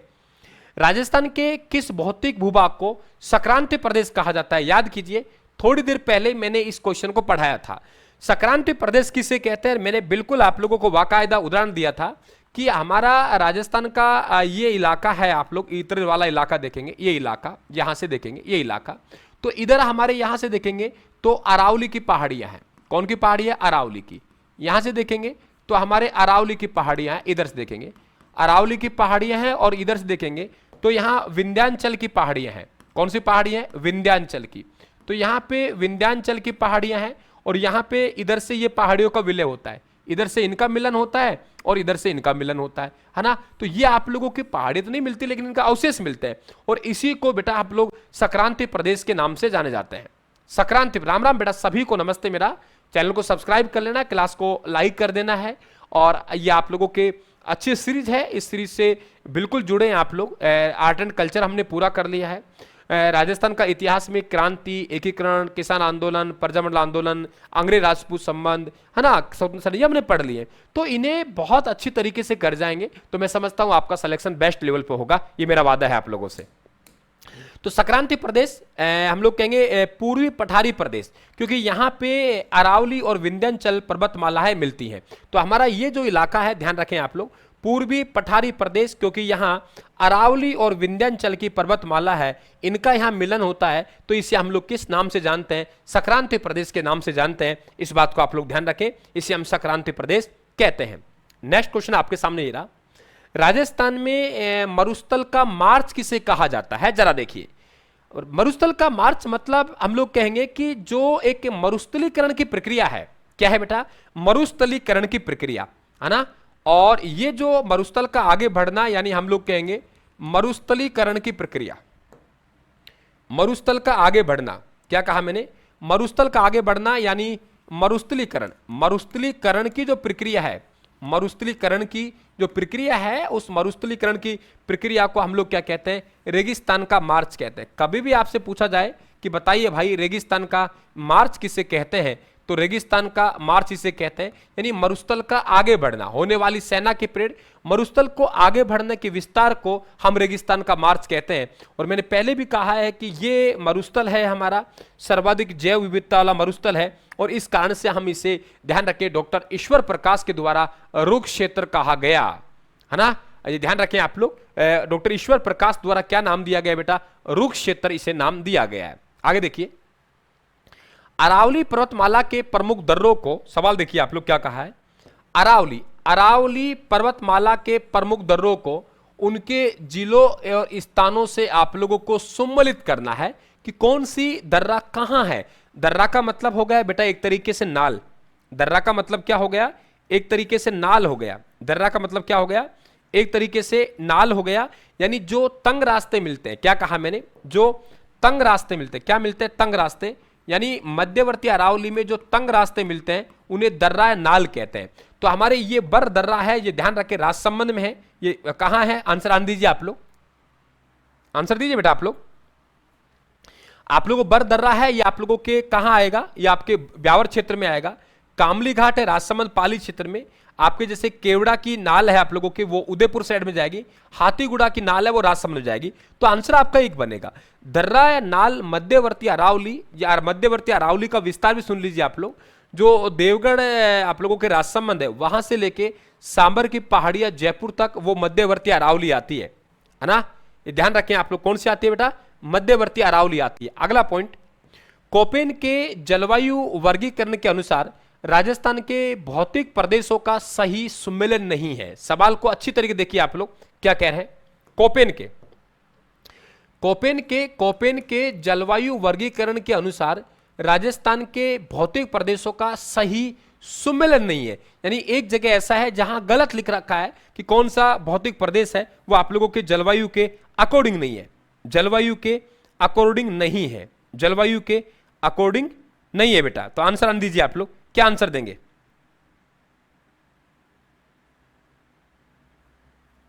बताइए। डी। देखो ये कह रहा है उत्तरी पश्चिमी जो शुष्क मरुस्थल है, जिसमें जैसलमेर बीकानेर का इलाका आता है, वहां BWHW सही है। फिर BSHW ये अरावली के पश्चिमी भाग यानी अर्धशुष्क मरुस्थल में हो जाएगा। CWG पूरी मैदानी क्षेत्र में आ जाएगा। और यहां पे चौथा पॉइंट है दक्षिणी पूर्वी पठारी प्रदेश। अब देखो दक्षिणी पूर्वी पठारी प्रदेश तो ही है हमारा, लेकिन अगर यहां पे उत्तरी अरावली का मतलब हो गया कि हमारा सीकर झुंझुनू साइड में। अब बताओ सीकर झुंझुनू साइड में कहां हम लोगों को आर्द्र जलवायु देखने को मिलेगी? हाँ, अगर इसकी जगह कहता आप लोगों के दक्षिण राजस्थान, यानी ये कहता डूंगरपुर बांसवाड़ा, तो फिर हमारा चलता है ना। डूंगरपुर बांसवाड़ा फिर हमारा चलता, तो आप लोगों के आंसर ये बनेगा। गलत आप लोगों के लिए ये है, वेरी इंपॉर्टेंट, समझ गए। यानी आप लोगों के यहां उत्तरी अरावली का मतलब समझ गए, सीकर झुंझुनू वाला जो बेल्ट है, सीकर झुंझुनू चूरू वाला बेल्ट है, वो बेल्ट आप लोगों को यहां आएगा। तो आप ये भी ध्यान रखेंगे। अगला क्वेश्चन आपके सामने रख रहा हूं, ये रहा। पश्चिमी राजस्थान में पाए जाने वाले बालू के स्तूपों के बीच वर्षा का पानी भर जाने से बनी अस्थायी झीलों को रन या टाट कहते हैं। सवाल सुनिए आप लोग क्या कह रहे हैं। पश्चिमी राजस्थान में सवाल देखिए क्या कहा है मैंने। पश्चिमी राजस्थान में पाए जाने वाले बालू का स्तूपों के बीच वर्षा का पानी भर जाने से बनी अस्थायी झीलों को रन या टाट कहते हैं। निम्नलिखित में से कौन सा रन का उदाहरण नहीं है? थोप बाड़मेर, भाप फलोदी, कनौर जैसलमेर और नक्की सिरोही। इसका मतलब यहां पे जो क्वेश्चन है हमारा एक सामान्य लेवल का क्वेश्चन है, क्योंकि नक्की जो सिरोही है ये एक झील है ना। ये क्या है बेटा? एक झील है जो बताते हैं देवताओं ने नाखूनों से इसका निर्माण करवाया। तो नक्की झील है वो आप लोगों के झील है। बाकी थोप बाड़मेर, भाप फलोदी है ना, खनौड़ी आप लोगों के जैसलमेर। टाट या रन पलाया झील, अगर उनका आकार है वो आप लोगों के बड़ा हो जाता है तो उन्हें पलाया झील कहते हैं, और यदि उनका आकार है वो छोटा हो जाता है, जिन्हें हम लोग टाट या रन के नाम से जानते हैं। अगला क्वेश्चन आपके सामने, हम्मादा, रेग और ईग क्या है? हमारे पास तीन चीजें हैं, है ना, हम्मादा, रेग, ईग। देखो यहां आप लोगों के बनावट के आधार पर हम लोग कहेंगे मरुस्थल के प्रकार। मरुस्थल के प्रकार, अगर मरुस्थल के प्रकार देखेंगे हम लोग यहां पे, तो वो तो आपके अर्धचंद्राकार, वो तो रेत के टीले हैं, बरखान वगैरह। यहां हम लोग देखेंगे तो आप लोगों के एक शब्द आता है हम्मादा। क्या आता है बेटा? हम्मादा। एक तो ये आता है आप लोगों के, और एक आता है आप लोगों के रेग, और एक आता है आप लोगों के ईग। देखिए अब आप लोग यहां पे यदि हम लोग बात करें हम्मादा, अगर हमें कहीं चट्टानी मरुस्थल देखने को मिलता है, चट्टानी का मतलब हो गया पथरीला मरुस्थल। चट्टानी का मतलब क्या हो गया बेटा? पथरीला मरुस्थल। यानी हमारे पास हम्मादा है वो एक पथरीला मरुस्थल है। अगर यहां पे बात करेंगे, अगर हमारे पास में रेतीला मरुस्थल, कौन सा बेटा? रेतीला। तो अगर हम लोग बात करेंगे रेतीला मरुस्थल की, तो रेतीला मरुस्थल को हम लोग क्या कहते हैं? ईग कहते हैं। और अगर हमारा रेतीला भी हो गया और मिश्रित हो गया यानी पथरीला भी हो गया, तो वो हमारा क्या कहलाएगा? रेग कहलाएगा। तो तीनों ध्यान रखें आप लोग। यहां सभी हमारे मरुस्थल के प्रकार हैं। अगर हमारे मरुस्थल हमको पथरीला देखने को मिलेगा तो पथरीला मरुस्थल है उसे हम लोग हम्मादा कहेंगे, पथरीला मरुस्थल को हम्मादा कहेंगे। अगर हमारा पास रेतीला मरुस्थल है तो ईर कहेंगे, और अगर हमारे पास मिश्रित मरुस्थल है तो उसे रेग कहेंगे। यानी कि तीनों तीनों हमारे किसके प्रकार हैं? मरुस्थल के प्रकार है। इस बात को ध्यान रखें आप लोग। नमस्ते बेटा, नमस्ते। बिल्कुल बिल्कुल। चलें अगर आप लोग समझ आ गई बात आपके, थैंक यू, बिल्कुल धन्यवाद आपका। चलें आगे, नेक्स्ट क्वेश्चन। तो ये हमारे क्या है? मरुस्थल के प्रकार हैं। अगला क्वेश्चन बेटा हमारे पास में, अरावली पर्वतमाला के किस भाग में सर्वाधिक अंतराल विद्यमान है? उत्तरी अरावली, मध्य अरावली, दक्षिणी अरावली और आबू खंड। देखो सबसे पहले आप लोगों को मालूम होना चाहिए कि ये जो अरावली का जो हम विभाजन कर रहे हैं, इतना सा पता होना चाहिए कि विभाजन हम कहां से कहां तक कर रहे हैं। यानी मध्यवर्ती अरावली कौन सी है? अगर हम लोग बात करें हमारे पास मध्यवर्ती अरावली कौन सी है, हम लोग बात करेंगे आप लोगों को उत्तरी पूर्वी अरावली कौन सी है। तो यहाँ पे ये हमारे पास में यहाँ से लेके ये जो इलाका है हमारा, ये देवगढ़ वाला इलाका है। और ये देवगढ़ कहाँ पड़ता है? राजसमंद में, है ना। देवगढ़ कहाँ पड़ता है? बट राजसमंद में, क्योंकि ये सवाल आप लोगों के बन जाते हैं। और बीच में चलेंगे यहाँ पे तो हमारे पास यहाँ पे मिलेगी आप लोगों को सांबर की पहाड़ियाँ। कौन सी पहाड़ियाँ? सांबर की पहाड़ियाँ। तो यहाँ पे आप लोगों को सांबर की पहाड़ियाँ मिलती है, और फिर यहाँ पे आप लोगों का सीकर झुंझुनू वाला इलाका आ गया। अब आप लोगों को दो ही तो ध्यान रखनी है बीच वाला। भाई नीचे से तो पता है आप लोगों को कि भाई नीचे से तो यहाँ से यहाँ तक गुरुदेव, अगर यहाँ से चलेंगे हम लोग यहाँ से इस तरीके से, तो यहाँ से लेके यहाँ तक चलेंगे तो ये जो अरावली है हमारी, ये दक्षिणी अरावली बोलते हैं। कौन सी अरावली बोलते बेटा? दक्षिणी अरावली। तो इसे हम लोगों ने दक्षिणी अरावली कहा है। और ये आपका बीच में है, इसे हम लोग क्या कहते हैं? मध्यवर्ती अरावली। कौन सी अरावली कहते हैं? मध्यवर्ती अरावली। और इधर वाला इलाका है जिसे हम लोग कहते हैं उत्तरी पूर्वी अरावली। कौन सी अरावली बेटा? उत्तरी पूर्वी अरावली। तो हमारे पास में अरावली है वो आप लोगों के तीन भेद हो गए। नंबर एक अरावली हमारे यहां से लेके और देवगढ़ राजसमंद तक, ये हमारी दक्षिणी अरावली है। इसके बाद नीचे वाली अरावली है जो देवगढ़ राजसमंद से सांबर की पहाड़ियां, जिसे मध्यवर्ती अरावली कहते हैं। और फिर आप लोगों के सांबर की पहाड़ियों से सीकर झुंझुनू तक चलेंगे तो इसे उत्तरी पूर्वी अरावली कहते हैं। ये अरावली का विभाजन है, आप लोगों को पक्का पक्का आना चाहिए बेटा, है ना। कि आप लोगों के दोबारा ध्यान रखना आप लोग कि जहां आपके उदयपुर सिरोही से तो एंट्री यही है, तो आप लोगों के देवगढ़ राजसमंद तक ये आपके दक्षिणी अरावली है।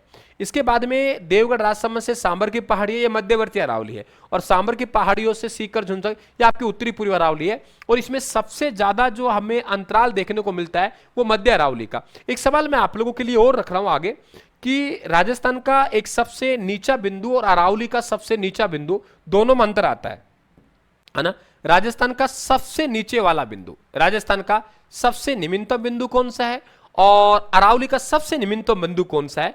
आप अपना आंसर देंगे। मैंने अभी लिखा है, मैंने पूछा है कि आप लोगों की अरावली का सबसे निम्नतम बिंदु कौन सा है। सवाल पूछा है मैंने कि अरावली का सबसे निम्नतम बिंदु है वो कौन सा है?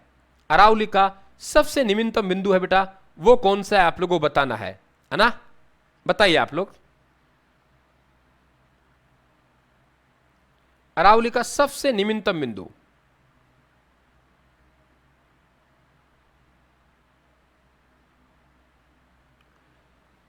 कौन सा है?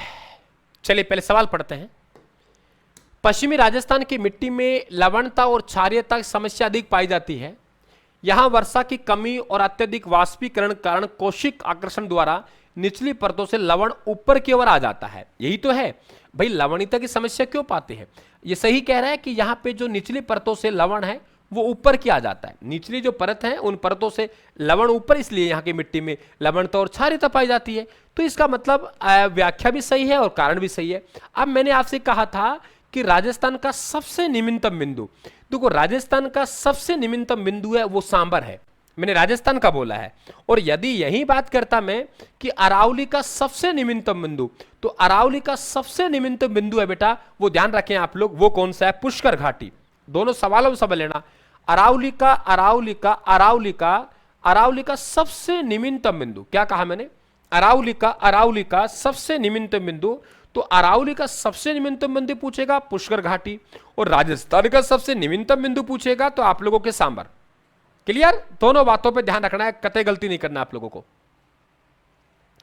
यहां पे अरावली के शिखरों को निम्नलिखित समूह में से कौन सा ऊंचाई के अनुसार आरोही, आरोही नाम छोटा आएगा ना तो इसका मतलब बढ़ता हुआ है, नाम छोटा आएगा उसका मतलब क्या है, बढ़ता हुआ है, बढ़ता हुआ है। जैसे रोजा भाकर है तो आप लोगों के 1730 ही है, और तारागढ़ आप लोगों के है वो 873 है। भाई रोजा भाकर है ये आपके 730 ही है, और तारागढ़ 1273 है। तो आप लोगों को ये कह रहा है आरोही का मतलब होता है कि प्लस में बढ़ता हुआ, उल्टा करना है। अगर अवरोही है तो आप लोगों के उल्टा करना है। यहां पूछा गया आप लोगों के कुंभलगढ़ है आप लोगों के 1224 है ना, और आप लोगों के 1380 अचलगढ़ है। तो ध्यान रखें आप लोग 1224 1380, 1224 और 1380, तो ये ध्यान रखेंगे आप लोग। तो यहां पे हमारे पास में रोजा भाकर है 730 हो गया, तारागढ़ है 1273 हो गया, कुंभलगढ़ है 1224 हो गया, अचलगढ़ है 1380 हो गया। तो ध्यान रखें आप लोग यहां पे अरावली के शिखरों को, यहां पे नाम छोटा है आरोही, इसका मतलब बढ़ता हुआ कह रहा है। यहां अवरोही होता है तो इसका मतलब घटता हुआ कह रहा है। ये पहचान है, अगर नाम छोटा है तो कह रहा है बढ़ता हुआ, अगर नाम बड़ा है तो कह रहा है घटता हुआ। इस बात ध्यान रखें आप लोग। देश हरो नामक क्षेत्र राजस्थान के किस भौतिक विभाग का हिस्सा है? देश हरो, देखो देश हरो हमारे पास पहाड़ियां हैं। आपको यदि मालूम हो तो 2-3 पहाड़ियों तो वो सीधा पूछ लेता है आप लोगों से। जैसे आपसे कहता है सीधा सीधा कि बताइए सिरोही जिलों में उबड़ खाबड़ पहाड़ियों को क्या कहते हैं, पक्का सवाल पूछता है। सिरोही जिले में, कहां? सिरोही, सिरोही जो जिला है, सिरोही जिला, उस सिरोही जिले में जो उबड़ खाबड़ पहाड़ी है, कौन सी बेटा? उबड़ खाबड़ पहाड़ियां, तो उबड़ खाबड़ पहाड़ियों को भाकर कहते हैं, ठीक है। इसी प्रकार से गिरुआ, उदयपुर जिले में पाई जाने वाली तस्त्री नुमा पहाड़ियां, कहां पे? उदयपुर, उदयपुर जिले में, उदयपुर जिले में पाई जाने वाली तस्त्री नुमा पहाड़ियां, उदयपुर जिले में पाई जाने वाली तस्त्री नुमा पहाड़ियां हैं, उन्हें क्या कहते हैं? गिरुआ कहते हैं। बात समझ गए? इसी प्रकार से आप लोगों के 56 की पहाड़ियां हैं, कौन सी पहाड़ियां? 56 की पहाड़ियां। जो आप लोगों के बालोतरा में जो अर्थ आप लोगों के गोलाकार पहाड़ियां मिलती हैं उसे 56 की पहाड़ियां कहते हैं। और एक सवाल और ध्यान रखना आप लोगों के, अर्धचंद्राकार पहाड़ियां, क्या कहा मैंने बेटा? अर्धचंद्राकार पहाड़ियां। तो अर्धचंद्राकार पहाड़ियां हैं, अर्धचंद्राकार पहाड़ियां, वो आप लोगों के मुकुंदवाड़ा की पहाड़ियां हैं। कौन सी है? मुकुंदवाड़ा की पहाड़ियां। तो ये पहाड़ियों सवाल बन सकता है। तो अरावली पर्वतमाला का जो आप लोगों के उदयपुर वाला बेल्ट है वहां पे ये देश हरों की पहाड़ियां हमको देखने को मिलती हैं। समझिए आप लोग कि देश हरों की पहाड़ियां कहां मिलती है, तो इस इलाके में मिलेंगे। आगे देखिए, पीडमांट का मैदान किस नदी बेसिन में स्थित है? माही बेसिन में, लूनी बेसिन में, बनास बेसिन में, चंबल बेसिन में? आने दीजिए आंसर आप लोग। बेटा समय अपन कम से कम खराब करना है, बातें आप लोगों को कोई क्वेश्चन हो मेरे से पूछ सकते हो, लेकिन मैं यहां कोशिश करूंगा कम से कम आपके कमेंट लूं ताकि अपन लोग अच्छी तरीके से आगे बढ़े, है ना। अपना मूलभूत उद्देश्य है कि कम से कम अपना समय का बचत हो।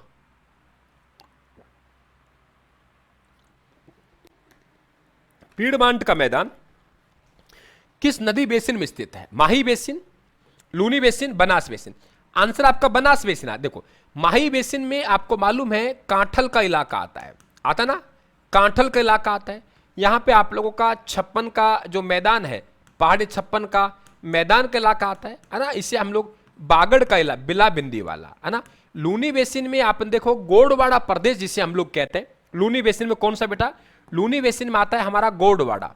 लूनी बेसिन में कौन सा आता है? गोडवाड़ा प्रदेश। लूनी बेसिन में कौन सा आता है? गोडवाड़ा प्रदेश आता है। और चंबल बेसिन में आपको मालूम होगा कि जो हमारे बीहड़ भूमि है, यानी एक तरीके से उत्कात भूमि है, डांग क्षेत्र है, वो आता है। इस बात को ध्यान रखें।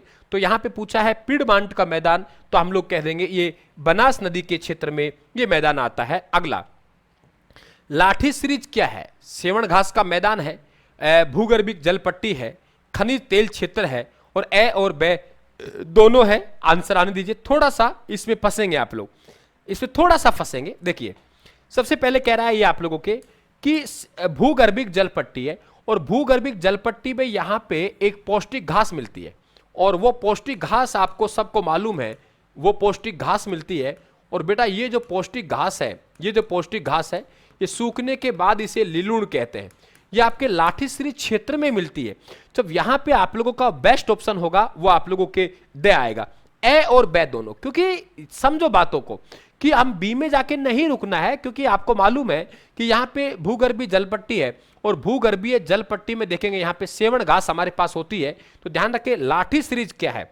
सवाल सुनिए, लाठी सृज क्या है? तो हम कहेंगे सेवण घास का मैदान, भूगर्भिक जलपट्टी, खनिज तेल क्षेत्र, ए और बे दोनों। तो ध्यान रखें यहां एक हमारे पास में पौष्टिक घास है और उस पौष्टिक घास को लिलुड़ कहते हैं, तो आप लोगों का राइट आंसर ये बनेगा। और इसी में देखो यही तो चीजें हैं, मैं आपसे बार बार समझा रहा हूं कि चीजें क्या हैं।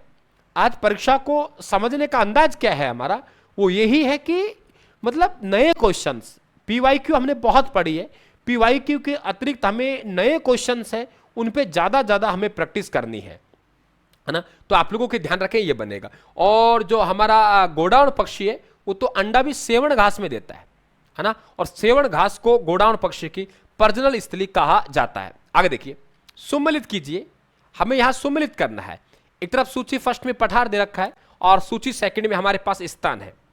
सूची फर्स्ट में हमारे क्या है, पठार है ये रहा, और सूची सेकंड में हमारे पास क्या है, स्थान है। अब जरा देखिए, उड़िया का पठार सिरोही में है। राजस्थान का सबसे ऊंचा पठार, राजस्थान का सबसे ऊंचा पठार जिसे उड़िया का पठार कहा जाता है, यानी 1380 आबू के पठार से माफी चाहूंगा 1360 ये आएगा आप लोगों के। मेसा का पठार आप लोगों के भीलवाड़ा वाला इलाके में जाएगा, है ना, ये ध्यान रखें आप लोग। और आपके मेसा का थोड़ी चित्तौड़गढ़ में जाएगा। मेसा का पठार कहाँ जाएगा, चित्तौड़गढ़ में। यहाँ चित्तौड़गढ़ में गया। लसाड़े का पठार सलूम्बर में गया। ऊपर माल का पठार भीलवाड़ा चित्तौड़गढ़ में गया। तो आप लोगों के आंसर ए में 2 आएगा। तो ए में 2 बेटा आप लोगों को यहां नहीं आएगा, बी में आपके 1 आएगा, सी में 3, तो आंसर ये बनेगा। तो यहां पे सबसे अच्छा क्वेश्चन है कि आप लोगों के जैसमंद झील है और जैसमंद झील के पास में लसाड़िया का पठार है। तो जैसमंद झील, लसाड़े का पठार और एक किला और आता है सरड़ा का किला, तीनों के तीनों जब नए जिले बने तो नए जिले बनने के बाद ये वर्तमान में कहां चले गए, सलूम्बर में। तीनों के तीनों कहां चले गए, सलूम्बर में चले गए। इस बात को आप लोग ध्यान रखेंगे। नेक्स्ट क्वेश्चन, डांग और खादर भूमि का संबंध किस भौतिक प्रदेश से है? डांग और आप लोगों के खादर भूमि का संबंध किस भौतिक प्रदेश से आप लोगों को आंसर देना है, डांग और वो। एक सभी विद्यार्थी ये ध्यान रखें आप लोग, अगर किसी का मन करता हो, जो विद्यार्थी इच्छुक है उनके लिए बता रहा हूं आप लोगों को कि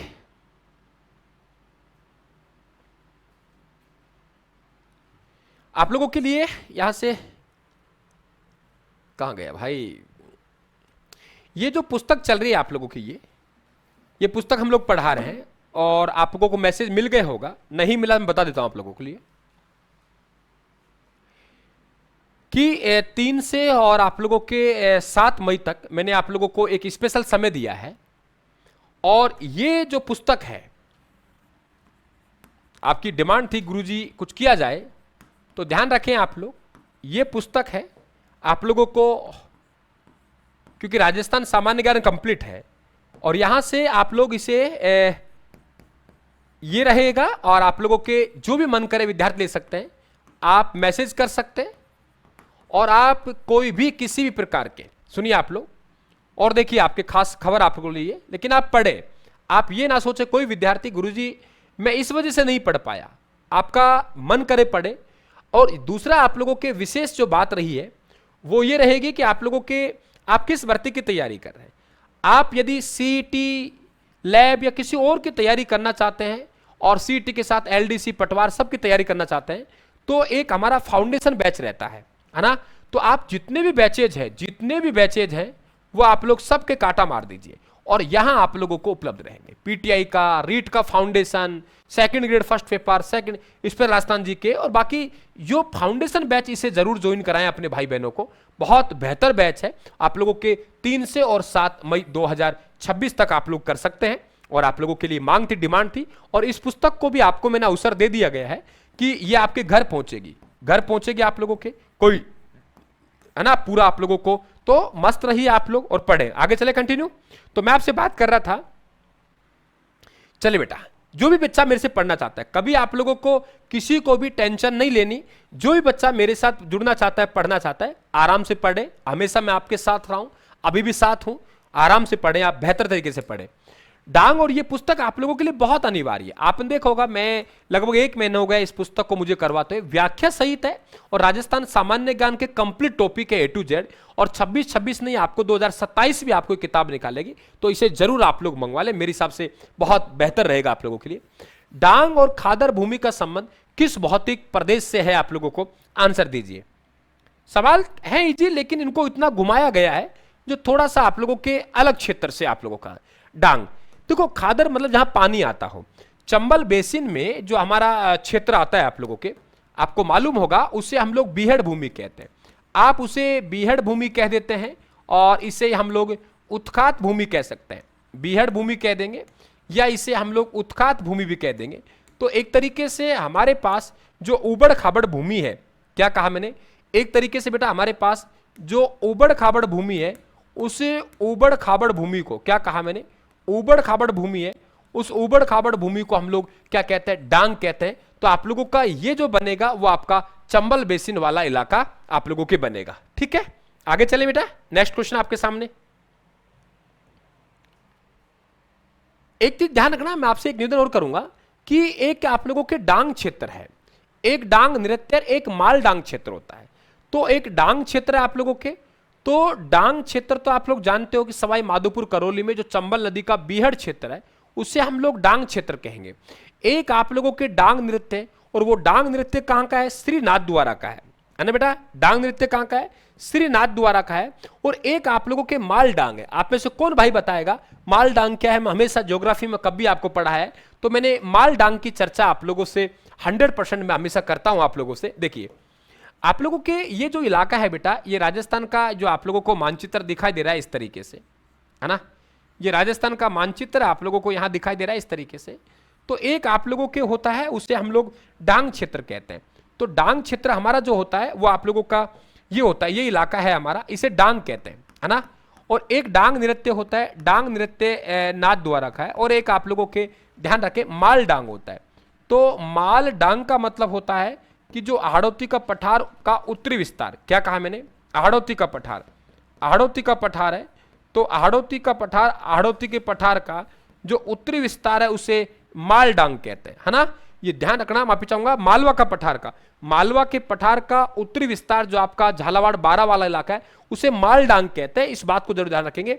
और गोंडवाना प्रदेश राजस्थान के किस वृहद भौतिक भूभाग का उपभाग है? तो वृहद का पूछा है तो हम लोग कहेंगे ये आप लोगों का उत्तरी पश्चिमी जो मरुस्थल है उसी का भाग है गोंडवाना प्रदेश, और इसी आप लोगों लूनी नदी का बहवाव क्षेत्र है।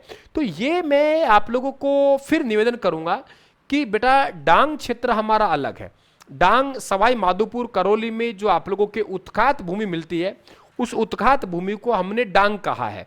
और माल डांग क्षेत्र अलग है, हम लोग कहेंगे ये आप लोगों के इधर का जो इलाका है हाड़ौती का पठार का, हाड़ौती के पठार का जो हमारा उत्तरी विस्तार है, ये वाला विस्तार, इसे हम लोग किस नाम जानते हैं, माल डांग।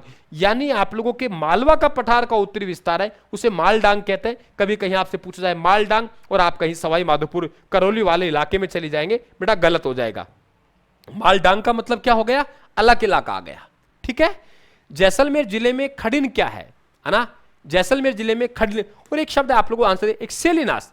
देखो वहां आप लोगों की झीलें होती हैं, वो अस्थायी झीलों को हम पलाया झील कहते हैं, उन्हें रन या टाट कहते हैं। जरा देखिए हम लोग इस तरीके से, ये जो हमारे पास वर्षा काल में बनने वाली अस्थायी झीलें, क्या कहा मैंने, वर्षा काल में, कौन से काल बेटा, वर्षा काल में, वर्षा काल में बनने वाली अस्थायी झीलें, वर्षा काल में बनने वाली वर्षा काल में बनने वाली अस्थायी झील, वर्षा काल में बनने वाली अस्थायी झील। तो वर्षा काल में बनने वाली जो हमारे पास में अस्थायी झील है, अगर उनमें देखें आप लोग, तो एक तो हमारा पलाया झील है और एक होता है टाटेरन। आप कहेंगे सर दोनों में अंतर क्या है? पलाया झील होगी और हमारे पास दूसरा हो गया टाटेरन। क्या आंसर हो गया? टाटेरन। तो अगर हमारे पास झीलों का आकार बड़ा है तो बड़ा है तो उसे पलाया झील कह देंगे, और टाटेरन है उसे कह देंगे छोटा। अब यहाँ पे जो उपजाऊ मिट्टी होगी यानी सूख जाए उसे कहते हैं सेलिनास। कभी आपसे पूछा है कि सेलिनास क्या है, तो हम लोग कहेंगे सर सेलिनास का मतलब हो गया कि जो हमारे सूखने के बाद में जो आप लोगों के यहाँ उपजाऊ मिट्टी, क्या कहा मैंने, उपजाऊ मिट्टी है, उस उपजाऊ मिट्टी को हम लोग सेलिनास के नाम से जानते हैं। उपजाऊ मिट्टी, तो उपजाऊ मिट्टी को किस नाम से? सेलिनास के नाम से, है ना। तो पालीवाल ब्राह्मण द्वारा बनाई गई जल संरक्षण यानी कृषि पद्धति, है ना, और वहां पे आप लोगों के पालीवाल ब्राह्मणों के द्वारा जैसलमेर क्षेत्र में शुरू की गई। और सबसे इंपॉर्टेंट बात यहाँ पे कि जो आप लोगों के उपजाऊ परत बनती है, उपजाऊ परत को हम सेलिनास कहते हैं। मान लो वो अस्थायी झीलें थी, अब वो पानी सूख गया, सूखने के बाद वहां आप लोगों के क्या होगा, वहां पे एक उपजाऊ परत बनेगी, उपजाऊ परत को हम सेलिनास के नाम से जानते हैं। भूगर्भीय कालक्रम के अनुसार अरावली पर्वतमाला किस काल की मानी जाती है? ये बहुत अच्छे सवाल बनते हैं। जैसे एक तो इसकी तुलना किससे की जाती है? अमेरिका के अपलेश्वन पर्वतमाला से की जाती है ना। ऐसा प्रश्न आपको बेटा क्वेश्चन कैसे लग रहे हैं? आपको पढ़ाने का तरीके में कोई चेंजेस चाहिए? आपका कैसे आप लोगों को अच्छा लग रहा नहीं लग रहा? आपका मन है तो मन बिल्कुल आपका गदगद होना चाहिए सबका, है ना, अच्छा लगना चाहिए, आप लोगों को बेहतर लगना चाहिए। तो हम लोग बात करें आप लोगों को भूगर्भिक कालक्रम अरावली पर्वतमाला किस काल। देखो एक तो ये ध्यान रखें आप लोग कि इसकी तुलना है जो अमेरिका के अपलेश्वन पर्वत से की गई है। तुलना क्या की गई बेटा? तुलना, तो तुलना है वो कहां से की गई? अमेरिका के अपलेश्वन पर्वत से, अमेरिका के अपलेश्वन पर्वतमाला, अमेरिका के अपलेश्वन पर्वतमाला से तुलना की गई है। एक तो ये ध्यान रखें आप लोग। और इसका जो काल माना गया है प्री कैम्ब्रियन काल। कौन सा बेटा? प्री कैम्ब्रियन काल माना गया। ये कई बार पूछा गया कि अरावली पर्वतमाला की तुलना है वो कहां से की गई है, तो आप लोग कहेंगे गुरुजी अमेरिका के अपलेश्वन पर्वतमाला से इसकी तुलना की गई है। कहां से? अमेरिका के अपलेश्वन पर्वतमाला से, अमेरिका के अपलेश्वन पर्वतमाला से इसकी तुलना की गई है। इस बात को ध्यान रखें आप लोग, अमेरिका के अपलेश्वन पर्वतमाला से इसकी तुलना की गई है।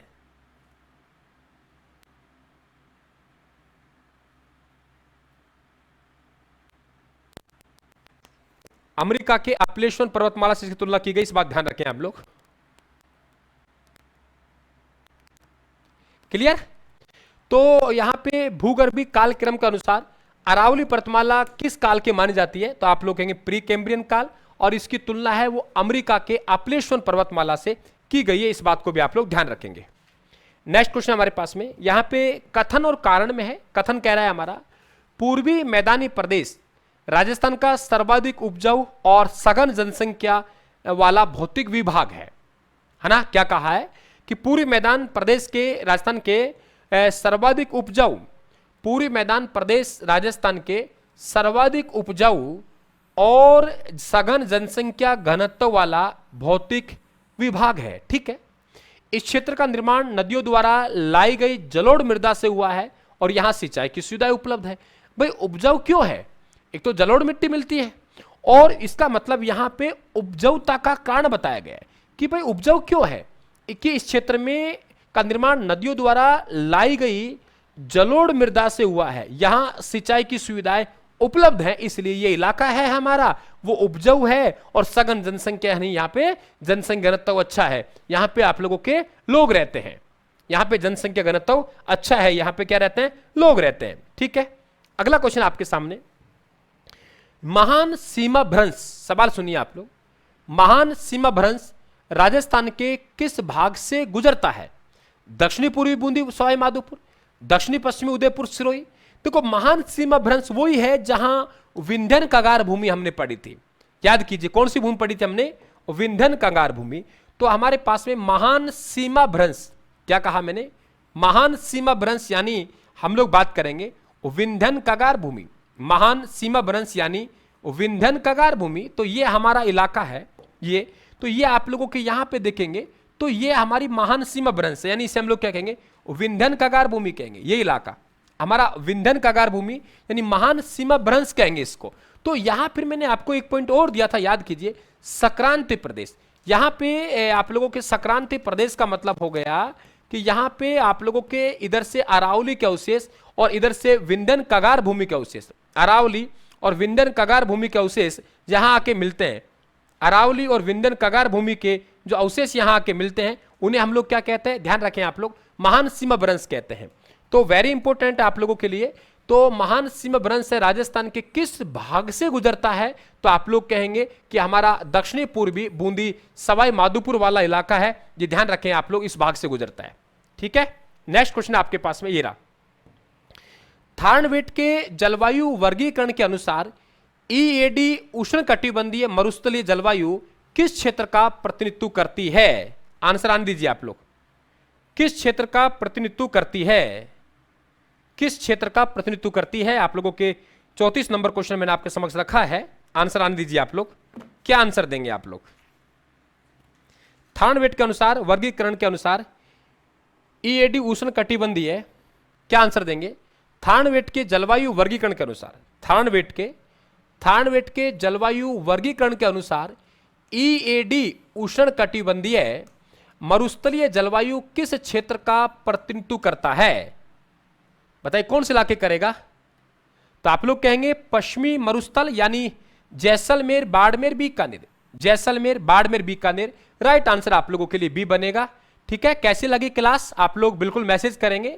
बहुत अच्छा टॉपिक था हमारा और आप लोग फिर उपस्थित रहेंगे कल। हम लोग इजीली, बहुत शानदार। और आप लोग आर्ट एंड कल्चर मैंने पूरी करवा दी थी, राजस्थान की आप लोगों को हिस्ट्री मैंने पूरी करवा दी है, आपके आधुनिक वाला, उसे अच्छी तरीके देखें आप लोग और बहुत बेहतर तरीके से आगे बढ़े।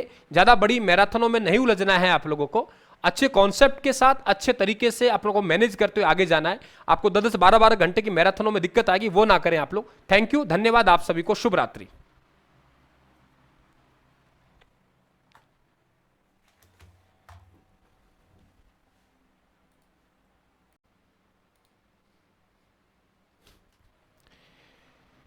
नमस्ते सभी को, राम राम। कैसे हैं आप लोग? नमस्ते नमस्ते नमस्ते नमस्ते बेटा, नमस्ते। राजस्थान के आप लोगों के भौतिक प्रदेश चल रहे थे, उसी भौतिक प्रदेश को मैं आगे बढ़ा रहा हूं। कम से कम आप लोगों को 4 या 5 सवाल अकेला आप लोगों के भौतिक प्रदेश वाला टॉपिक देके जाएगा। वेलकम आप सभी का। नमस्ते बेटा, राम राम। कैसे हैं आप लोग सब? देखिए यहां हमारा सवाल बना है, धरियन शब्द का प्रयोग किसके लिए किया जाता है? अरावली की दर्रों के लिए, स्थानांतरित होने वाले बालू का स्तूपों के लिए, खारे पानी की झीलों के लिए, हरे भरे मरु उद्यान के लिए। आंसर दीजिए बेटा। आगे बढ़ता हूं मैं, जरा देखिए आप लोगों के यहां जो बात करूंगा मैं आप लोगों के दरियन शब्द का प्रयोग। देखो मैंने आपको कहा था कि एक आप लोगों के मरुस्थल है और मैंने मरुस्थल की आप लोगों के 3 प्रकार बताए थे आप लोगों को, नंबर 1, नंबर 2, नंबर 3। एक बताया बेटा मैंने, याद कीजिए, हम्मादा। हम्मादा का मतलब हो गया पथरीला मरुस्थल, कि जो पथरीला मरुस्थल है उसे क्या कहते हैं? हम्मादा कहते हैं। एक आपका रेग हो गया, है ना, और एक हो गया ईग। ईग मतलब मिट्टी, ईट, और ईट किससे बनती है? मिट्टी से बनती है। तो ध्यान रखें आप लोग, ईग जो मरुस्थल है, कौन सा? ईग। ईग मरुस्थल है वो किससे बना है? ईट से बना है। किससे बना है? ईट से बना है। ईट से बना है। तो ईट का मतलब ईग, ईग मतलब मिट्टी। तो ईग मरुस्थल है वो किसका है? मिट्टी का। ईग मरुस्थल किसका है? मिट्टी का। और रेग कौन सा हो गया? मिश्रित। रेग कौन सा हो गया? मिश्रित मरुस्थल। तो ध्यान रखें आप लोग, हम्मादा आप लोगों के पथरीला मरुस्थल हो गया, ईग आप लोगों के मिट्टी का बना मरुस्थल हो गया, और रेग हो गया ये मिश्रित मरुस्थल हो गया। हम्मादा, ईग, रेग, रेग मिश्रित मरुस्थल, इस बात ध्यान रखना। और जो स्थानांतरित होने वाले बालू का स्तूप है उनके लिए धरियन शब्द इस्तेमाल किया जाता है। देखो राम राम बेटा, बरखान अलग है, अनुधैर्य अलग है, अनुप्रस्थ अलग है। बरकान, अनुधैर्य, अनुप्रस्थ अलग है। ये आप लोगों की वहां के मरुस्थल की बनावट कैसी है ना, प्रकृति कैसी है, उसके आधार पर देखेंगे हम लोग यहां पे। तो आप लोगों को ये याद रखना पड़ेगा। क्लियर? ये आपको याद रखना पड़ेगा। समझ आ गया आप लोगों के? समझ आ गई बेटा? तो ध्यान रखें आप लोग इस बात को। तो ये आपको मालूम होना चाहिए, स्थानांतरित होने वाले बालू का स्तूपों के लिए। अगला क्वेश्चन आपके लिए, सम्मिलित कीजिए। यहां पे अरावली की आप लोगों को चोटियां दी गई हैं और एक तरफ आप लोगों के एबीसीडी और कह रहा है दूसरी तरफ कहां। और मैंने आप लोगों को अरावली के 3 भेद बताए थे, आप लोगों को याद कीजिए इस तरीके से। यहां देखेंगे आप लोगों के अरावली है, वो अरावली आप लोगों के 3 भागों में अरावली को हम लोग बांटेंगे। कितने भागों में? 3 भागों में। ये जो अरावली है हमारी, ये पड़ता है स्थान हमारा देवगढ़। कौन सा स्थान पड़ता है? देवगढ़। और ये देवगढ़ कहां पड़ता है? राजसमंद में। देवगढ़ कहां पड़ता है? राजसमंद में। देवगढ़ राजसमंद पड़ता है, ये ध्यान रखें आप लोग। और यहां पे आप लोगों के सांबर की पहाड़ियां हैं। कौन सी पहाड़ियां हैं? सांबर की पहाड़ियां। तो ये सांबर की पहाड़ियां कहां पड़ती है? जयपुर में। अब इस बात का ध्यान रखना, मैंने आपको कल ही बताया था, राधे राधे, नमस्ते बेटा, नमस्ते, मैं बढ़िया हूं, कि अरावली को अपन लोगों को 3 भागों में बांटना है। कितने भागों में बांटना है? 3 भागों में। और मैंने 3 भाग का आपको तरीका बताया था भाई, ये तो आप लोगों को मालूम ही है। यहाँ पे ये जो इलाका है आप लोगों का, विशेषकर उदयपुर सिरोही वाला इलाका है, अग्नि, यहां से अरावली हमारे प्रवेश करती है। तो यहां से लेके आप लोगों के देवगढ़ राजसमंद तक जाएंगे, तो ये जो आप लोगों का इलाका आएगा, ये इलाका ये ध्यान रखें आप लोग, ये इलाका आएगा, इस इलाके को हम लोग कहते हैं दक्षिणी अरावली। क्या कहते हैं? दक्षिणी अरावली, यानी ये जो हमारे पास में है उसका नाम है दक्षिणी अरावली, है ना। तो इसके बाद फिर हम लोग कहेंगे देवगढ़ राजसमंद से और सांबर की पहाड़ियां तक, ये आप लोगों के मध्यवर्ती अरावली होगी। कौन सी होगी बेटा? मध्यवर्ती अरावली, यानी इस अरावली को हम मध्यवर्ती अरावली के नाम से जानेंगे। और फिर सांबर की पहाड़ियों से लेकर, सांबर की पहाड़ियों से यहां तक लेकर ये जो हमारा अरावली होगी, वो ध्यान रखें आप लोग, उत्तरी आप लोगों की अरावली होगी। कौन सी अरावली होगी? उत्तरी अरावली होगी, इस बात ध्यान रखें। तो ये हमारे अरावली, उत्तरी अरावली, ये मध्यवर्ती अरावली और ये आपके दक्षिणी अरावली। ये अरावली का भेद आपको आना चाहिए। मैं तो यहां तक कहता हूं कि इनका अक्षांश देशांतर के मध्य कहां कहां तक विस्तार है, ये भी आपको मालूम होना चाहिए। आप देखो यहां आप लोगों के सीधी सी बात है, राजस्थान की अगर आपसे पूछे मध्यवर्ती अरावली, है ना, तो मध्यवर्ती अरावली की सबसे ऊंची चोटी है वो मोराम जी है। कौन सी बेटा? मोराम जी है, मोराम जी। मध्यवर्ती अरावली की सबसे ऊंची चोटी मोराम जी है, 933 मीटर है ना। और इसके अलावा अगर आप लोगों से फिर बात करेंगे, तारागढ़ है। इसी प्रकार से उत्तरी अरावली की रघुनाथगढ़ है। अब अरावली का सबसे कम विस्तार अपन को देखने को मिलेगा, यानी अरावली का सबसे कम विस्तार देखने को मिलेगा, तो सबसे कम विस्तार हम लोगों को यहां देखने को मिलता है। अरावली का न्यूनतम विस्तार, कभी आपसे पूछा जाए अरावली का न्यूनतम विस्तार कहां है, तो अरावली का न्यूनतम विस्तार यहां है। और मैंने पहले भी इस बात पर आपको चर्चा की, याद कीजिए कि अरावली का सबसे निम्नतम बिंदु कौन सा है। याद कीजिए बेटा, अरावली का सबसे निम्नतम बिंदु कौन सा है? अरावली का सबसे निम्नतम बिंदु कौन सा बताओ, मुझे मैसेज कीजिए। मैंने अरावली का सबसे निम्नतम बिंदु पूछा है और अरावली का सबसे निम्नतम बिंदु बताना है आप लोगों को। मैंने राजस्थान का नहीं पूछा है आप लोगों से बेटा, अरावली का पूछा है। यहां आंसर आप लोगों का एक बनेगा, क्योंकि बाबा आप लोगों के है। इसके बाद खो आप लोगों के इस क्षेत्र, सी आपके बिलाली है जो आप लोगों के अलवर क्षेत्र में जाएगा, भानगढ़ आपके डी अलवर के सरिस्का क्षेत्र में जाता है। तो दो बातें स्पष्ट रूप से आप नोट कीजिए कि एक तो अरावली का सबसे नीचा बिंदु, यानी अरावली का सबसे निम्नतम बिंदु, क्या कहा मैंने? अरावली का सबसे निम्नतम बिंदु। तो अरावली का सबसे निम्नतम बिंदु है वो कौन सा है? पुष्कर घाटी है। जबकि राजस्थान का सबसे नीचा बिंदु है वो सांबर की पहाड़ी है। राजस्थान का सबसे नीचा बिंदु है वो कौन सा है? सांबर की पहाड़ी है। इस बात को आप लोग ध्यान रखेंगे। रोही का मैदान किस नदियों के मध्य स्थित है? बताइए। रोही का मैदान है, रोही का मैदान, क्या कहा मैंने? रोही का मैदान, रोही का मैदान है वो किस नदियों के मध्य स्थित है? रोही का मैदान किस नदियों के मध्य स्थित है? आंसर आने दीजिए आप लोग, बताइए। बनास और बाणगंगा, लूनी और जवाई, रावी और ब्यास, बाणगंगा और गंभीरी। आंसर आने दीजिए बहुत अच्छी तरीके से। रोही का मैदान किन नदियों के मध्य स्थित है? कल आपको याद है बेटा, मैंने आप लोगों को एक संक्रांति प्रदेश करवाया था। वो जो संक्रांति प्रदेश था, इधर से हमारे विंध्याचल की पहाड़ियां जाती हैं और उधर से अरावली की पहाड़ी आती है। दोनों को जहां मिलन होता है आपके सवाई माधोपुर करौली साइड में, उसे हम लोग क्या कहते हैं वो ध्यान रखें आप लोग। तो उसे हम लोग किस नाम से जानते हैं? तो वो संक्रांति प्रदेश कहलाता है। तो रोही का मैदान किन नदियों के मध्य स्थित है? आप लोग कहेंगे बनास और बाणगंगा। बनास और बाणगंगा के मध्य रोही का मैदान स्थित है। इस बात का आप लोग ध्यान रखेंगे। नेक्स्ट क्वेश्चन आपके पास, मालपुरा करौली का मैदान किस नदी बेसिन का भाग है? सवाल सुनिए। मालपुरा, क्या कहा मैंने? मालपुरा करौली, मालपुरा करौली का मैदान किस नदियों के किनारे स्थित है? आप आने दीजिए। मालपुरा करौली का मैदान किन नदियों के किनारे स्थित है? अब देखो, मैं आपसे निवेदन करूंगा आप लोगों से, बहुत अच्छी तरीके से आप लोग ध्यान रखना। मैंने दो बातें आपको पहले भी चर्चा की है। एक तो मैंने आप लोगों को 56 का मैदान, 56 की पहाड़ियां मैं क्लियर कर दूं। जो आप लोगों का यहां पे जो आप लोगों का विशेषकर बांसवाड़ा प्रतापगढ़ का इलाका है, कौन सा बेटा? बांसवाड़ा प्रतापगढ़। बांसवाड़ा, कल का हमारा सेशन रहेगा करंट अफेयर्स के, 350 क्वेश्चन लेके आ रहा हूं मैं कल करंट अफेयर्स के। तो सूजस पत्रिका के 300 आधारित 350 क्वेश्चन है, वो आप लोगों के बहुत इंपॉर्टेंट क्वेश्चन रहने वाले हैं, उन पे आपके कल क्लास रहेगी, है ना। तो कल हम करंट अफेयर से बात करेंगे आप लोगों से। बांसवाड़ा और प्रतापगढ़, ये बांसवाड़ा जो बेटा प्रतापगढ़ वाला इलाका है, यहां 56 नदी नालों का गांवों का समूह है, इसलिए हम इसे 56 का मैदान कहते हैं। तो 56 का जो मैदान है वो इधर है, 56 का मैदान। तो 56 का मैदान यहां है। और इसके अलावा यदि बात करें आप लोगों से 56 की पहाड़ियां, मैं फिर आप लोगों से निवेदन कर रहा हूं, राधे राधे बेटा, ये सवाल हो सकता है आप लोगों के 350 क्वेश्चन है, कल लेके आ रहा हूं मैं आप लोगों के एमसीक्यू। ये जो इलाका है आप लोगों के इस तरीके से, ये ध्यान रखें आप लोग, हमारे पास ये गोलाकार पहाड़ी है। ये कौन सी पहाड़ी है? गोलाकार पहाड़ी है। तो इधर से आप लोग देखेंगे, यहां पे देखेंगे इधर और इधर, ये जो इलाका है आप लोगों के, यहां पे पड़ता है सिवाना। कौन सा पड़ता है? सिवाना। तो ये आप लोगों के सिवाना है, और सिवाना से ये इलाका आप लोगों का मोकलसर है। तो सिवाना से मोकलसर तक, सिवाना से मोकलसर तक हमारे पास में यहां पे पहाड़ियां हैं, उन्हें गोलाकार पहाड़ियां। उनकी ध्यान रखना, लंबाई लगभग 11 किमी उनकी लंबाई है। लंबाई कितनी है? लगभग 11 किमी लंबाई है। और ध्यान रखें 1.5 किमी की चौड़ाई है। कितने किमी? 1.5 किमी। तो 1.5 किमी चौड़ाई है ना। तो 11 किमी की लंबाई में और 1.5 किमी की चौड़ाई में, है ना।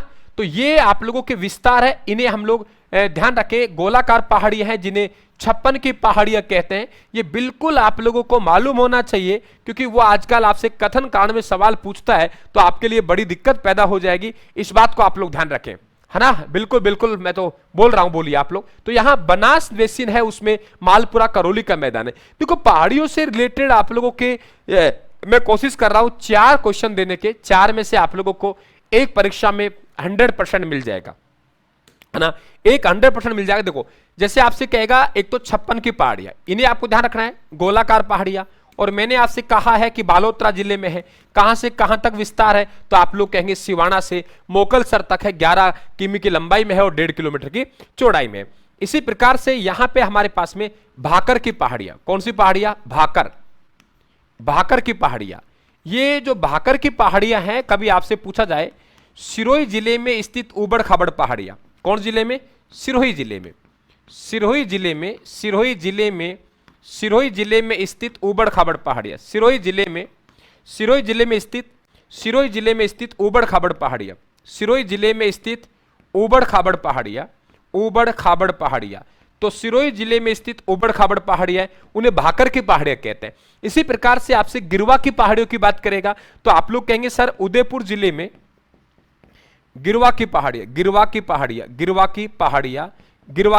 हम लोग कहेंगे उदयपुर जिले में स्थित तस्त्री नुमा पहाड़ियां। उदयपुर जिले में, कहां बेटा? उदयपुर जिले में स्थित तस्त्री नुमा पहाड़ियां।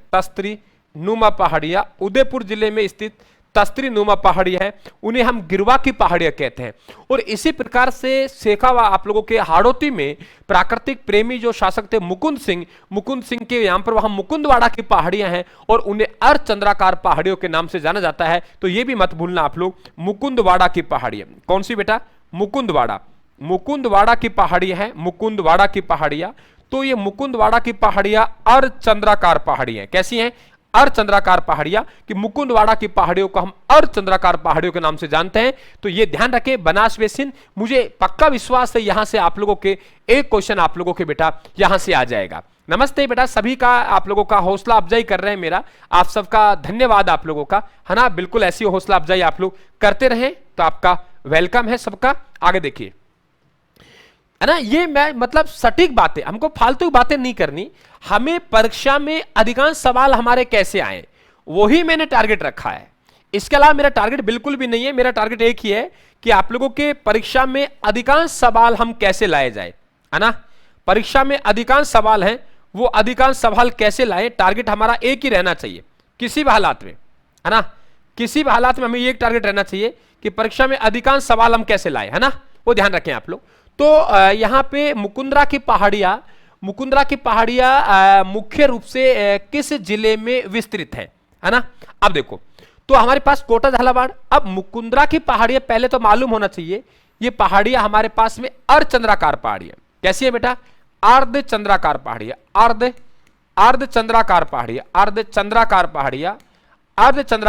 तो ये जो हमारे पास में अर्धचंद्राकार पहाड़ियां हैं, इन पहाड़ियों को मुकुंदवाड़ा की पहाड़ियां कहते हैं। और कहां विस्तृत है? कोटा झालावाड़ का इलाका उधर है। एक मैंने आप लोगों को याद कीजिए, मैं फिर से रिपीट कर रहा हूं अगर किसी बच्चे नहीं समझा।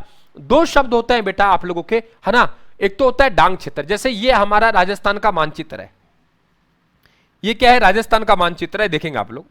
तो यहां पे हमारा राजस्थान का मानचित्र ये रहा, और राजस्थान के मानचित्र में देखेंगे आप लोग इधर से, तो हमारे पास में यहां देखेंगे इधर, तो आप लोगों का यहां पे ये जो इलाका है, एक तो आपको ध्यान रखना है संक्रांति प्रदेश। बता रहा हूं संक्रांति प्रदेश क्या होता है। एक आप लोगों को ध्यान रखना है बीहड़ भूमि, यानी जिसे डांग क्षेत्र कहते हैं। बीहड़ भूमि क्या कहते हैं? बीहड़ भूमि, जिसे हम लोग डांग क्षेत्र कहते हैं। और एक आप लोगों को ध्यान रखना है माल डांग। क्या ध्यान रखना है? माल डांग क्षेत्र। और एक आप लोगों को ध्यान रखना है डांग नृत्य। कौन सा? डांग नृत्य। कौन सा? डांग नृत्य। तो हमारे पास में 4 शब्द हैं। नंबर 1 डांग नृत्य कौन सा है, माल डांग कौन सा है, संक्रांति प्रदेश कौन सा है, बीहड़ कौन सा है। अब देखो यहां बहुत अच्छी तरीके से, पहले तो डांग नृत्य ये अलग शब्द है, ये राजस्थान में श्रीनाथ द्वारा क्षेत्र का है, श्रीनाथ द्वारा। तो श्रीनाथ द्वारा का ये डांग नृत्य है। तीसरा हमारा माल डांग का मतलब है कि जो हमारा मालवा का पठार है, ध्यान सुनना आप लोग, माल डांग में कहीं कंफ्यूज हो जाएं आप लोग। माल डांग का मतलब है जो हमारे पास मालवा का पठार है, तो मालवा का पठार का ये आप लोगों का ये जो 12 झालावाड़ का इलाका है, यहाँ पे ये इलाका, ये हमारा माल डांग के नाम से जाना जाता है। इसी प्रकार से जो उत्कात भूमि है चंबल क्षेत्र में, जहां आप इसे हम डांग कहते हैं, वो कट चुकी है, फट चुकी है, तो उसे हम लोग क्या कहते हैं, ध्यान रखें आप लोग, इसे हम लोग बीहड़ क्षेत्र कहते हैं। और संक्रांति प्रदेश का मतलब हो गया कि हमारे पास में जो अरावली पर्वतमाला है, इधर से हमारे पास अरावली है, ये देखिए यहां अरावली है इरा, और इधर से देखेंगे हमारे पास में तो विंध्याचल है। तो अरावली की पहाड़ियां और विंध्याचल की पहाड़ियों का जहां मिलन होता है, उस प्रदेश को हम लोग किस नाम से जानते हैं? संक्रांति प्रदेश के नाम से जानते हैं। कभी भी आपसे पूछ संक्रांति, वो करक संक्रांति मकर संक्रांति अलग है, वहां सूर्य का उत्तरायण होना, सूर्य का दक्षिणायन होना, ये ध्यान रखें आप लोग। तो यहां पे जो शब्द है हमारा वो संक्रांति, ये ऐसे सवाल आप लोगों को पूछे जाएंगे, तो यहां आपका कोटा झालावाड़ आएगा, है ना। अब पूछेगा, बताओ आप खुद ही देखिए आप लोग, आपसे पूछेगा माल डांग क्षेत्र कौन सा है, दिक्कत वही तुम्हारे लिए खड़ी हो जाएगी, है ना। अब तुम लोग क्या करेंगे, वो आपको ऑप्शन कोटा झालावाड़ देगा, मतलब आपको ऑप्शन में आपको सवाई माधोपुर करौली देगा। हम लोग जानेंगे सर ये आएगा, तो इस बात को आप लोग ध्यान रखें कि वो आप लोगों से इस प्रकार के जो क्वेश्चन पूछेगा, इस प्रकार के क्वेश्चनों से आप लोगों को बचना है, अपने आप को बचा के सावधानी से आपको चलना है, इस बात को बिल्कुल आप लोगों को नहीं भूलना है, ठीक है। और आपसे हाय प्रदेश की बात करें, जैसे आपके देशहरों की पहाड़ियों की बात करें, तो देशहरों की पहाड़ियां भी उदयपुर में है, आपके झाड़ोल की पहाड़ियां, गिरवा की पहाड़ियां, है ना, ये ध्यान रखें। और ये सिरोही वाली पहाड़ी तो एक बार नहीं कई बार पूछ चुका है वो आप लोगों के, कि सिरोही में उबड़ खाबड़ पहाड़ियों क्या कहते हैं। तो सिरोही में उबड़ खाबड़ पहाड़ियों को हम लोग भाकर की पहाड़ियां कहते हैं। क्या कहते हैं? भाकर की पहाड़ियां कहते हैं। सिरोही में उबड़ खाबड़ पहाड़ियों को हम लोग भाकर की पहाड़ियां कहते हैं। और आपकी जिसी प्रकार से उदयपुर में तस्त्रीनुमा पहाड़ियां, उन्हें हम लोग गिरवा की पहाड़ियां कहते हैं ना। तस्त्रीनुमा पहाड़ियों क्या कहते हैं हम लोग? गिरवा की पहाड़ियां कहते हैं। तो ये बिल्कुल आप लोगों को ऐसे कैसे मालूम होना चाहिए बेटा, किसी भी स्थिति में। आगे चले, अरावली का अरमान किसे कहा जाता है, जरा देखिए आप लोग, अरावली का अरमान किसे कहा जाता है? अरावली का अरमान किसे कहा जाता है? अब देखो मैं 2-3 क्वेश्चन आप लोगों को यहां पे बहुत अच्छी तरीके से बात करता हूं। देखिए यहां पे ये हमारा राजस्थान का मानचित्र है कि नहीं है? ये राजस्थान का मानचित्र है ना। अब राजस्थान के मानचित्र में ये जो हमारे पास इस तरीके से अरावली का जो विस्तार है, वो अरावली का विस्तार इस तरीके से, यहां से चौड़ापन आएगा और इस तरीके से चलेगा, चौड़ापन आता जाएगा, बीच में वो सुकड़ जाएगी यहां पे, और सुकड़ने के बाद फिर वो चौड़ी हो जाएगी, और फिर यहां टुकड़ों के रूप में वो आपके दिल्ली तक पहुंच जाती है। अरावली का ये मध्यवर्ती भाग है जो कि आपके विशेषकर अजमेर में है। अरावली का अगर आप लोगों से न्यूनतम विस्तार की बात करें, हाँ गुरु शिखर कहलाएगा।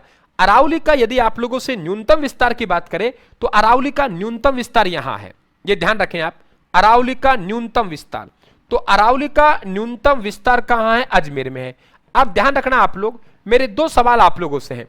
राजस्थान का सबसे उच्चतम बिंदु, अब देखो राजस्थान का यहां पे 3 सवाल मैं आपके सामने रख रहा हूं, राजस्थान का, है ना, राजस्थान का सबसे उच्चतम।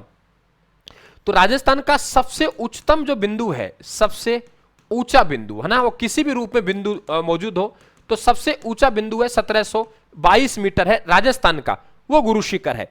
और राजस्थान का अगर सबसे नीचा, राजस्थान का सबसे नीचा, तो राजस्थान का सबसे नीचा बिंदु, राजस्थान का सबसे नीचा बिंदु, तो राजस्थान का सबसे नीचा बिंदु है, राजस्थान का सबसे नीचा बिंदु, वो ध्यान रखें आप लोग, वो सांबर है। कौन सा है? सांबर है, सांबर। अब राजस्थान का पूछा है, अब मैं अरावली की बात करूंगा, तो देखो अरावली का सबसे ऊंचा बिंदु जो राजस्थान का है, वो अरावली का सबसे ऊंचा भी है कि नहीं, बताओ। अब मैंने कहा कि आप लोगों के अरावली का सबसे नीचा, क्या कहा मैंने? अरावली का सबसे नीचा।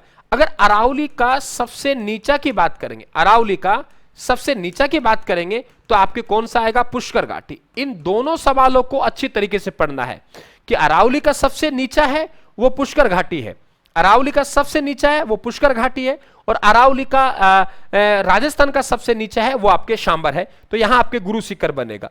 तो अरावली का अरमान किसे कहा जाता है, अरावली का अरमान किसे कहा जाता है, तो आप लोग कहेंगे गुरु शिखर को। इस बात को आप लोग ध्यान रखें, संतों का शिखर कहा गया है इसे, ये भी ध्यान रखें आप लोग, है ना। तो गुरु शिखर आप लोगों की वेरी इंपॉर्टेंट बनेगा। ठीक है, आगे चले, अगला क्वेश्चन आपके पास, निम्न में से कौन सा बरखान बालू का स्तूप का सही वर्णन है। बरखान का पूछ रहा है। अब मैं आपको दो बातें बताता हूं। अभी हम अरावली की बात कर रहे थे ना, अरावली से दो प्रश्न आप लोगों के सीधे टपक सकते हैं। एक तो उसका युग पूछ सकता है कि युग उसका कौन सा है ना, और एक इसके आपके अमेरिका की एक पर्वतमाला है उससे इसकी तुलना की गई है। तो दो सवाल आपका बन सकता है अरावली के। आप इधर दीजिए, मैं कुछ बात बता रहा हूं आपको। अरावली कौन सा बेटा, अरावली। तो अरावली की यहां पे दो बातें इंपॉर्टेंट है। नंबर एक तो इसका युग पूछ सकता है आप लोगों से, तो हम लोग कहेंगे प्री कैम्ब्रियन युग, प्री कैम्ब्रियन युग, प्री कैम्ब्रियन युग। तो प्री कैम्ब्रियन युग है ये है, और इसकी तुलना है वो ध्यान रखें अमेरिका के अपलेश्वन पर्वतमाला से, अमेरिका के अपलेश्वन पर्वतमाला, अपलेश्वन पर्वतमाला कि अमेरिका के अपलेश्वन पर्वतमाला है, वहां आप लोग इसकी तुलना करेंगे। तो तुलना की बात आएगी तो अमेरिका के अपलेश्वन पर्वतमाला की, और पर यहां बात करेंगे आप लोगों से तो अरावली का जो निर्माण हुआ है वो काल कौन सा है, तो आप लोग कहेंगे प्री कैम्ब्रियन काल। अब आ जाइए हम लोग यहां, वायु की दिशा के समानांतर, सवाल सुनिए, वायु की दिशा के समानांतर बनने वाले लंबे टीले, है ना। तो ये तो नहीं है, समानांतर तो हमारे पास में कौन से बनेंगे, अनुदैर्घ्य बनेंगे। क्यों भाई, सही है। अर्धचंद्राकार टीले जिनके सिंग वायु की दिशा में निकले होते हैं, बिल्कुल सही कह रहे हैं आप लोग कि, और ये जो ध्यान रखना, सबसे ज्यादा अगर कोई अवगुण है, मैं तो ये कहूं सबसे ज्यादा अगर किसी बालू का स्तूप में अवगुण है बेटा, सबसे ज्यादा, तो सबसे ज्यादा अगर हम लोगों को कहीं अवगुण देखने को मिलते हैं तो बरखान में। आप लोग कह सकते हैं बरखान सबसे ज्यादा अवगुण है। बरखान में कौन से, बरखान में सबसे ज्यादा अवगुण, बरखान में या कहे सबसे ज्यादा खतरनाक, सबसे ज्यादा खतरनाक कि बरखान है वो सबसे ज्यादा खतरनाक है। क्यों, देखो सबसे ज्यादा गतिशील ये है, सबसे ज्यादा गतिशील है, सबसे ज्यादा स्थानांतरित ये है, सबसे ज्यादा नुकसानदायक ये है। तो सबसे ज्यादा स्थानांतरित, गतिशील, नुकसानदायक सब बात करेगा आप लोगों के, तो वो कौन सा है, बरखान है। क्योंकि बड़ा सबसे ज्यादा नुकसानदायक है ना, सबसे ज्यादा मैं कहूं ये आप लोगों के सबसे ज्यादा जो आएगा वो यही आएगा आप लोगों के। पीडमांट का मैदान राजस्थान के किस जिले में सर्वाधिक स्पष्ट रूप से दिखाई देता है। सवाल सुनिए आप लोग, पीडमांट का मैदान है वो आपके सबसे ज्यादा है वो किस जिले में आप लोगों को मिलता है। तो पीडमांट का मैदान, आंसर आने दीजिए आप लोग, पीडमांट का मैदान है ना, पीडमांट का मैदान सबसे ज्यादा है वो हमें किस जिले में दिखाई देता है। पीडमांट का मैदान है वो कहां दिखाई देता है, बताइए आप लोग। ये अरावली की तलहटी में स्थित है ना, अरावली की तलहटी में। और इसमें भी कभी पूछे ना आप लोगों से, क्योंकि वो पूछ सकता है पीडमांट का मैदान का है। तो दो बातें ध्यान रखेंगे, एक तो ये अरावली की तलहटी में है, अरावली पर्वतमाला की तलहटी में, अरावली पर्वतमाला की तलहटी में, अरावली पर्वतमाला की तलहटी में है, अरावली पर्वतमाला की तलहटी में है। पहले तो ये ध्यान रखेंगे आप लोग, अरावली पर्वतमाला के तलहटी में। तो अरावली पर्वतमाला है उसकी तलहटी में है, और राजसमंद में जो क्षेत्र है आप लोगों का वो इलाका कौन सा है, देवगढ़। तो ध्यान रखें आप लोग, ये देवगढ़ क्षेत्र में, कौन से क्षेत्र में है, देवगढ़ क्षेत्र में है, देवगढ़ क्षेत्र में। तो दो बातें जरा इंपॉर्टेंट, अरावली पर्वतमाला की तलहटी में है और ये कहां आता है आप लोगों के, देवगढ़ क्षेत्र में आता है, इस बात को ध्यान रखें। तो पीडमांट का मैदान, क्या कहा मैंने, पीडमांट का मैदान राजस्थान के किस जिले में सर्वाधिक रूप से स्पष्ट दिखाई देता है, तो आप लोग कहेंगे राजसमंद। ओके, और राजसमंद में भी आप लोग देखेंगे अरावली की तलहटी में है, और अरावली का भी आप देवगढ़। आपको याद है मैं देवगढ़ दो बार लिख दिया है, अगर आपको पता हो आप लोगों को, तो मैंने कहा था ना कि अरावली का हमने जो टुकड़े किए थे, अरावली के हमने कहा था दक्षिणी अरावली, हमने कहा था मध्यवर्ती अरावली, हमने कहा था उत्तरी पूर्वी अरावली। तो हमारे पास बेटा ये जो दक्षिणी अरावली है, वो दक्षिणी अरावली का जो विस्तार था, वो विस्तार आप लोगों के कहां से था, वो देवगढ़ राजसमंद था। और फिर आप लोगों के देवगढ़ राजसमंद से लेके, नमस्ते बेटा नमस्ते, देवगढ़ राजसमंद से लेके सांबर की पहाड़ियों तक मध्यवर्ती अरावली था, और सांबर की पहाड़ियों से सीकर झुंझुनू तक आपके उत्तरी पूर्वी अरावली। तो यहां पे बात करें कथन, कथन है हमारे पास, अरावली पर्वतमाला एक जल विभाजक रेखा का कार्य करती है।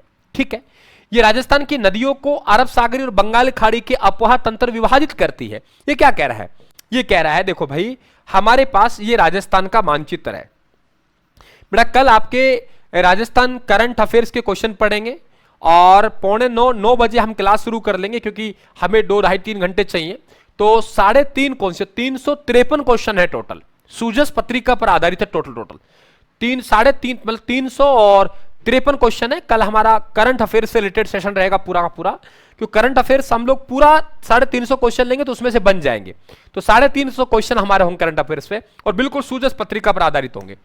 अरावली पर्वतमाला एक जल विभाजक, इसका मतलब ये हमारा राजस्थान का मानचित्र है, और राजस्थान के मानचित्र में जिस तरीके से हमारे पास अरावली का विस्तार है, राजस्थान के मानचित्र में जिस तरीके से अरावली का विस्तार है, ये इस तरीके से हमारा अरावली है। इस तरीके से हमारे पास अरावली, ये रही अरावली है। अब अरावली से निकलने वाली जो नदियां हैं वो आप लोगों के दोनों तरफ जाती हैं।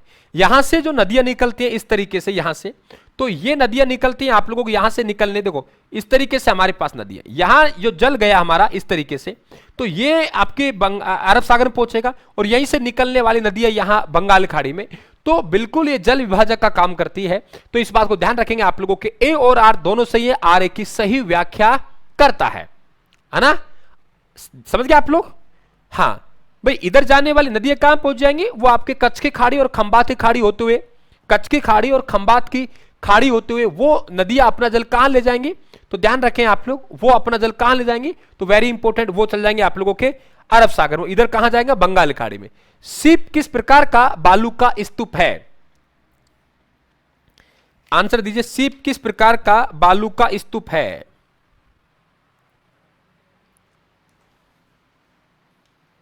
बताइए बेटा, सीप किस प्रकार का बालू का स्तूप, आंसर आप लोगों का बी आना शुरू हो गया।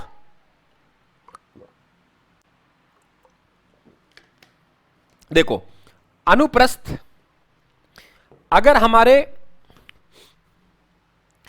अनुप्रस्थ अगर पवन के हमारे समकोण बना है, पवन के समकोण, तो पवन के समकोण बनने वाले को अनुप्रस्थ कहते हैं।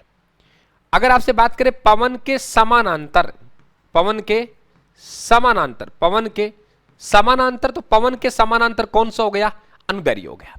अब हमारे पास सबसे खतरनाक है ना, वो ध्यान रखना आप लोग, वो बरखान है। आपसे कहे कि 1 नंबर का निकंबा नुकसानदायक है ना, फायदा कुछ नहीं है, नुकसान बहुत ज्यादा है। तो हमारे पास जो आप लोगों के बरखान है, कौन सा है बेटा, बरखान। ये बरखान है आप लोगों के, ये अर्धचंद्राकार है। कैसा है, अर्धचंद्राकार है, और सबसे ज्यादा नुकसानदायक, यानी सबसे ज्यादा नुकसानदायक ये है। तो हमारे पास पवन के समानांतर बनने वाले अनुदैर्घ्य, पवन के समकोण पर अनुप्रस्थ, और बरखान है, ये हमारा कौन सा हो जाएगा, अर्धचंद्राकार हो जाएगा। इस बात को आप लोग ध्यान रखेंगे। नेक्स्ट क्वेश्चन, भौमट और बोहराट में क्या अंतर है, इस प्रकार के क्वेश्चन बन सकते हैं आप लोगों के, कोई दिक्कत नहीं आएगा, इजीली आपसे पूछेगा। भौमट पठार है, बोहराट पहाड़ी है, ठीक है। बोहराट कुंभलगढ़ और गोगुंदा के बीच पठार है, जबकि भौमट उदयपुर डूंगरपुर का आदिवासी क्षेत्र है। दोनों एक ही क्षेत्र नाम में, भौमट हाड़ौती और बोहराट अरावली में। आपका आंसर बी। देखा, इस प्रकार के क्वेश्चन बनते हैं बेटा, इस प्रकार के क्वेश्चन आपके परीक्षाओं में बनते हैं। तो बिल्कुल भौमट है, कुंभलगढ़, और एक चीज और बताते हैं, पठार शब्द यहां आया है, तो मैं 3 चीजें बता दूं आप लोगों को। देखो कि एक आपको उड़िया पठार ध्यान रखना है, राजस्थान के पठार, और पठार में 3 बड़े पठार, एक आपको ध्यान रखना है उड़िया पठार,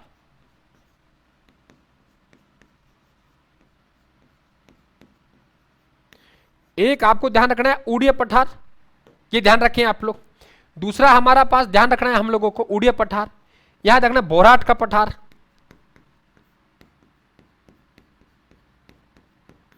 बोहराट का पठार, और तीसरा पठार हमको ध्यान रखना आबू का पठार। कौन सा पठार, आबू का पठार, आबू का पठार। तो 3 हमारे पास पॉइंट है। नंबर ऊडिया पठार है, ये ऊडिया पठार राजस्थान का सबसे ऊंचा पठार है ना। तो इसकी ऊंचाई है वो 1360 मीटर। आबू के पठार से हम लोग कहेंगे 160 मीटर ऊंचा है। तो यहां पे आबू का पठार है वो आप लोगों के 1200 मीटर है। अब इसके बीच में बोरहाट का पठार बचेगा 1225 मीटर। ध्यान रखना, राजस्थान का दूसरा सबसे ऊंचा पठार है वो बोरहाट का पठार है। राजस्थान का दूसरा सबसे ऊंचा पठार है बोरहाट का पठार। बेटा जो इंपॉर्टेंट कमेंट होंगे उनको ही लूंगा, बाकी मैंने हमेशा ये कसम रही है मेरी कि जो बच्चा यहां आया है राजस्थान क्लासेस पे वो अपना पूरा हक लेके जाएगा, ना केवल समय का हक लेके जाएगा वरना सवाल भी लेके जाएगा। ये इसलिए आपके कम से कम कमेंट में लेता हूं, है ना, ये ध्यान रखिए, क्योंकि व्यक्तिगत कमेंट है, व्यक्तिगत समस्या है, तो उसके लिए मैंने लास्ट चरण निर्धारित कर रखा है कि लास्ट में ले। मैं चाहता हूं आप लोग यहां आए हो तो मेरे पास 1 घंटा लेके आए तो 1 घंटा आराम से इजीली आप अच्छे क्वेश्चनों को देके जाएंगे। 1 घंटे में से 5 मिनट की नहीं कह सकता, लेकिन 55 मिनट आप लोग घड़ी लगा के पढ़ के जाएंगे। ये सबसे खास बात है इस राजस्थान क्लासेस की, कोई बकवास नहीं है। और फिर कह रहा हूं कि आपका समय का सदुपयोग तो करके जाएंगे, वरना मेरे एक लंबा अनुभव है, उस लंबा अनुभव से आप सवाल अपना जरूर लेके जाएंगे, ये मेरा आपसे वादा है। और ये बुक आप लोग कोई विद्यार्थी है तो बिल्कुल इस किताब को आप लोग जरूर मंगवा लें। ये किताब आपके सब भर्तियों में काम देंगे। राजस्थान सामान्य ज्ञान की पुस्तक है और कंप्लीट। और सबसे बड़ी बात ये देखो, यहां आप लोगों को ये आप लोगों के अवसर चल रहा है, यहाँ पे चारों सब्जेक्ट हैं, लेकिन मैंने आप लोगों को कुछ समय के लिए आप लोगों को ये आप अवेलेबल है यहाँ, तो बिल्कुल आप लोग यहाँ पे जो आप लोग 7 मई तक आप ऑर्डर कर सकते हैं, है ना। तो आप लोगों को यहाँ और ये भी आप लोगों के घर पहुंचेगी, यानी डाक भी आप लोगों के। तो ये अवसर है आपके पास, जिन बच्चों ने किताब नहीं ली है तो आप बिल्कुल किताब ले लें। राजस्थान सामान्य ज्ञान की पुस्तक, चारों सब्जेक्ट एक जगह मिलेंगे, बहुत बेहतर अंदाज में क्वेश्चन है, व्याख्या सहित है, तो आपको बार बार नहीं भटकना पड़ेगा। और यह अवसर भी आपने कहा गुरुजी एक अवसर हमें दे देना, तो बिल्कुल आप यहां काटा मार दीजिए और आप लोग यहां। लेकिन ये जो आप लोगों का अवसर है वो आप लोगों के 7 मई तक है, और इसमें डाक है, बिल्कुल आप लोगों के वो भी घर पहुंचा के देंगे। तो मस्त रहिए आप लोग, लेकिन पढ़ें आप लोग। अगला क्वेश्चन हमारे पास, ये क्वेश्चन आपको कई बार परीक्षा में देखने को मिलेगा, कई बार देखने को मिलेगा। एक तरफ हमारे पास में सम्मिलित कीजिए, सूची फर्स्ट है, और एक तरफ हमारे पास सूची सेकंड है। यहां देखेंगे हम लोग तो हमारे पास मिट्टी का प्रकार है, यहां पे देखेंगे तो हमारे पास मिट्टी का प्रकार है, और यहां पे इसका वैज्ञानिक वर्गीकरण है। और कह रहा है आप लोगों से क्यों इनको मिलान कर दीजिए। अब कर दीजिए मिलान, क्या बनेगा आप लोगों के, मिलान कर दीजिए आप लोग, क्या बनेगा। एरिडिसोल्स जो आपके पश्चिमी मरुस्थल में जो हमें रेतीली मिट्टी देखने को मिलती है, उसे हम लोग बिल्कुल ये ध्यान रखें एरिडिसोल्स कहते हैं। वर्टिसोल्स जो हाड़ौती का प्रदेश है, यहां काली मिट्टी मिलती है जिसे हम कपास की मिट्टी कहते हैं, वो मिलेगी। अल्पिसोल्स जो आपके पूरी मैदान है, यानी आपके जलोढ़ क्षेत्र, वहां मिलेगा। एंसिटसोल्स है ये अर्ध शुष्क अरावली का ढलान मिलेगा। तो आपसे ये वर्टिसोल्स है, मैंने कई बार देखा है कि आप लोगों के हाड़ौती के मैदान वर्टिसोल्स किस क्षेत्र में मिलेगा, तो हाड़ौती के मैदान में मिलेगा, इस बात को ध्यान रखें आप लोग, है ना। एरिडिसोल्स है ये आपके रेतीली मिट्टी है, और ये आपके पश्चिमी मरुस्थल है, शुष्क क्षेत्र, वहां मिलेगा। तो आप लोगों का आंसर यहां बनेगा 1 2 3 4। क्या बनेगा बेटा, 1 2 3 4 बनेगा। नेक्स्ट क्वेश्चन हमारे सामने, राजस्थान का कौन सा जिला डांग की रानी कहलाता है ना। धौलपुर कहलाता है, करौली कहलाता है, सवाई माधोपुर कहलाता है, बारा कहलाता है। डांग की रानी, है ना। तो डांग की जो रानी है, डांग की रानी कहलाती है। तो राजस्थान का कौन सा जिला है जो डांग की रानी कहलाता है। धौलपुर, करौली, सवाई माधोपुर। देखो रानी है तो आपके करौली है, और डांग क्षेत्र, ये ध्यान रखना। मैंने आपको एक सवाल और बताया आप लोगों को, नया शब्द, वो है माल डांग। एक तो आपने डांग नृत्य पढ़ा होगा, और एक आप लोगों ने माल डांग पढ़ा होगा। तो आप लोगों के यहां ध्यान रखना, वेरी इंपोर्टेंट, फिर रिपीट कर देता हूं, माल डांग। माल डांग का मतलब है कि जो मालवा का पठार है, कौन सा पठार है, मालवा का पठार, उस मालवा के पठार का जो आपका झालावाड़ बारा वाला क्षेत्र है, झालावाड़ बारा वाला क्षेत्र है, उसे हम लोग क्या कहते हैं, माल डांग कहते हैं। झालावाड़ बारा वाला क्षेत्र उसे क्या कहते हैं, माल डांग कहते हैं। जबकि हमारे पास ये आप लोगों का जो डांग क्षेत्र है, वो डांग क्षेत्र आपका ये हो गया, कौन सा हो गया, डांग क्षेत्र। तो डांग क्षेत्र ये हो गया आप लोगों के लिए, और डांग नृत्य आप लोगों के नाथ द्वारा हो गया। तो मेरे लिए सबसे मोस्ट आपको बता रहा हूं माल डांग, गलती मत कर देना। जो आप लोगों का मालवा का पठार है, मालवा के पठार का जो उत्तरी विस्तार है उसे हम लोग क्या कहते हैं, माल डांग कहते हैं। इस बात को ध्यान रखना। दो शब्द आप लोगों की ओर बनते हैं, है ना। ये देखिए यहां पे जो आप लोगों का ये इलाका है, ये इलाका आप लोगों का बागड़ क्षेत्र कहलाता है ना। एक बागड़ क्षेत्र है, एक बांगड़ क्षेत्र है। हम ध्यान रखना, एक के ऊपर बिंदी है और बिंदी हम लोग माथा पे लगाते हैं, और इसका मतलब बिंदी यहां लगाएंगे और बिंदी यहां से छूट के गिरेगी तो पैरों में गिरेगी। बिंदी यहां से छूट के गिरेगी तो कहां गिरेगी, पैरों में गिरेगी।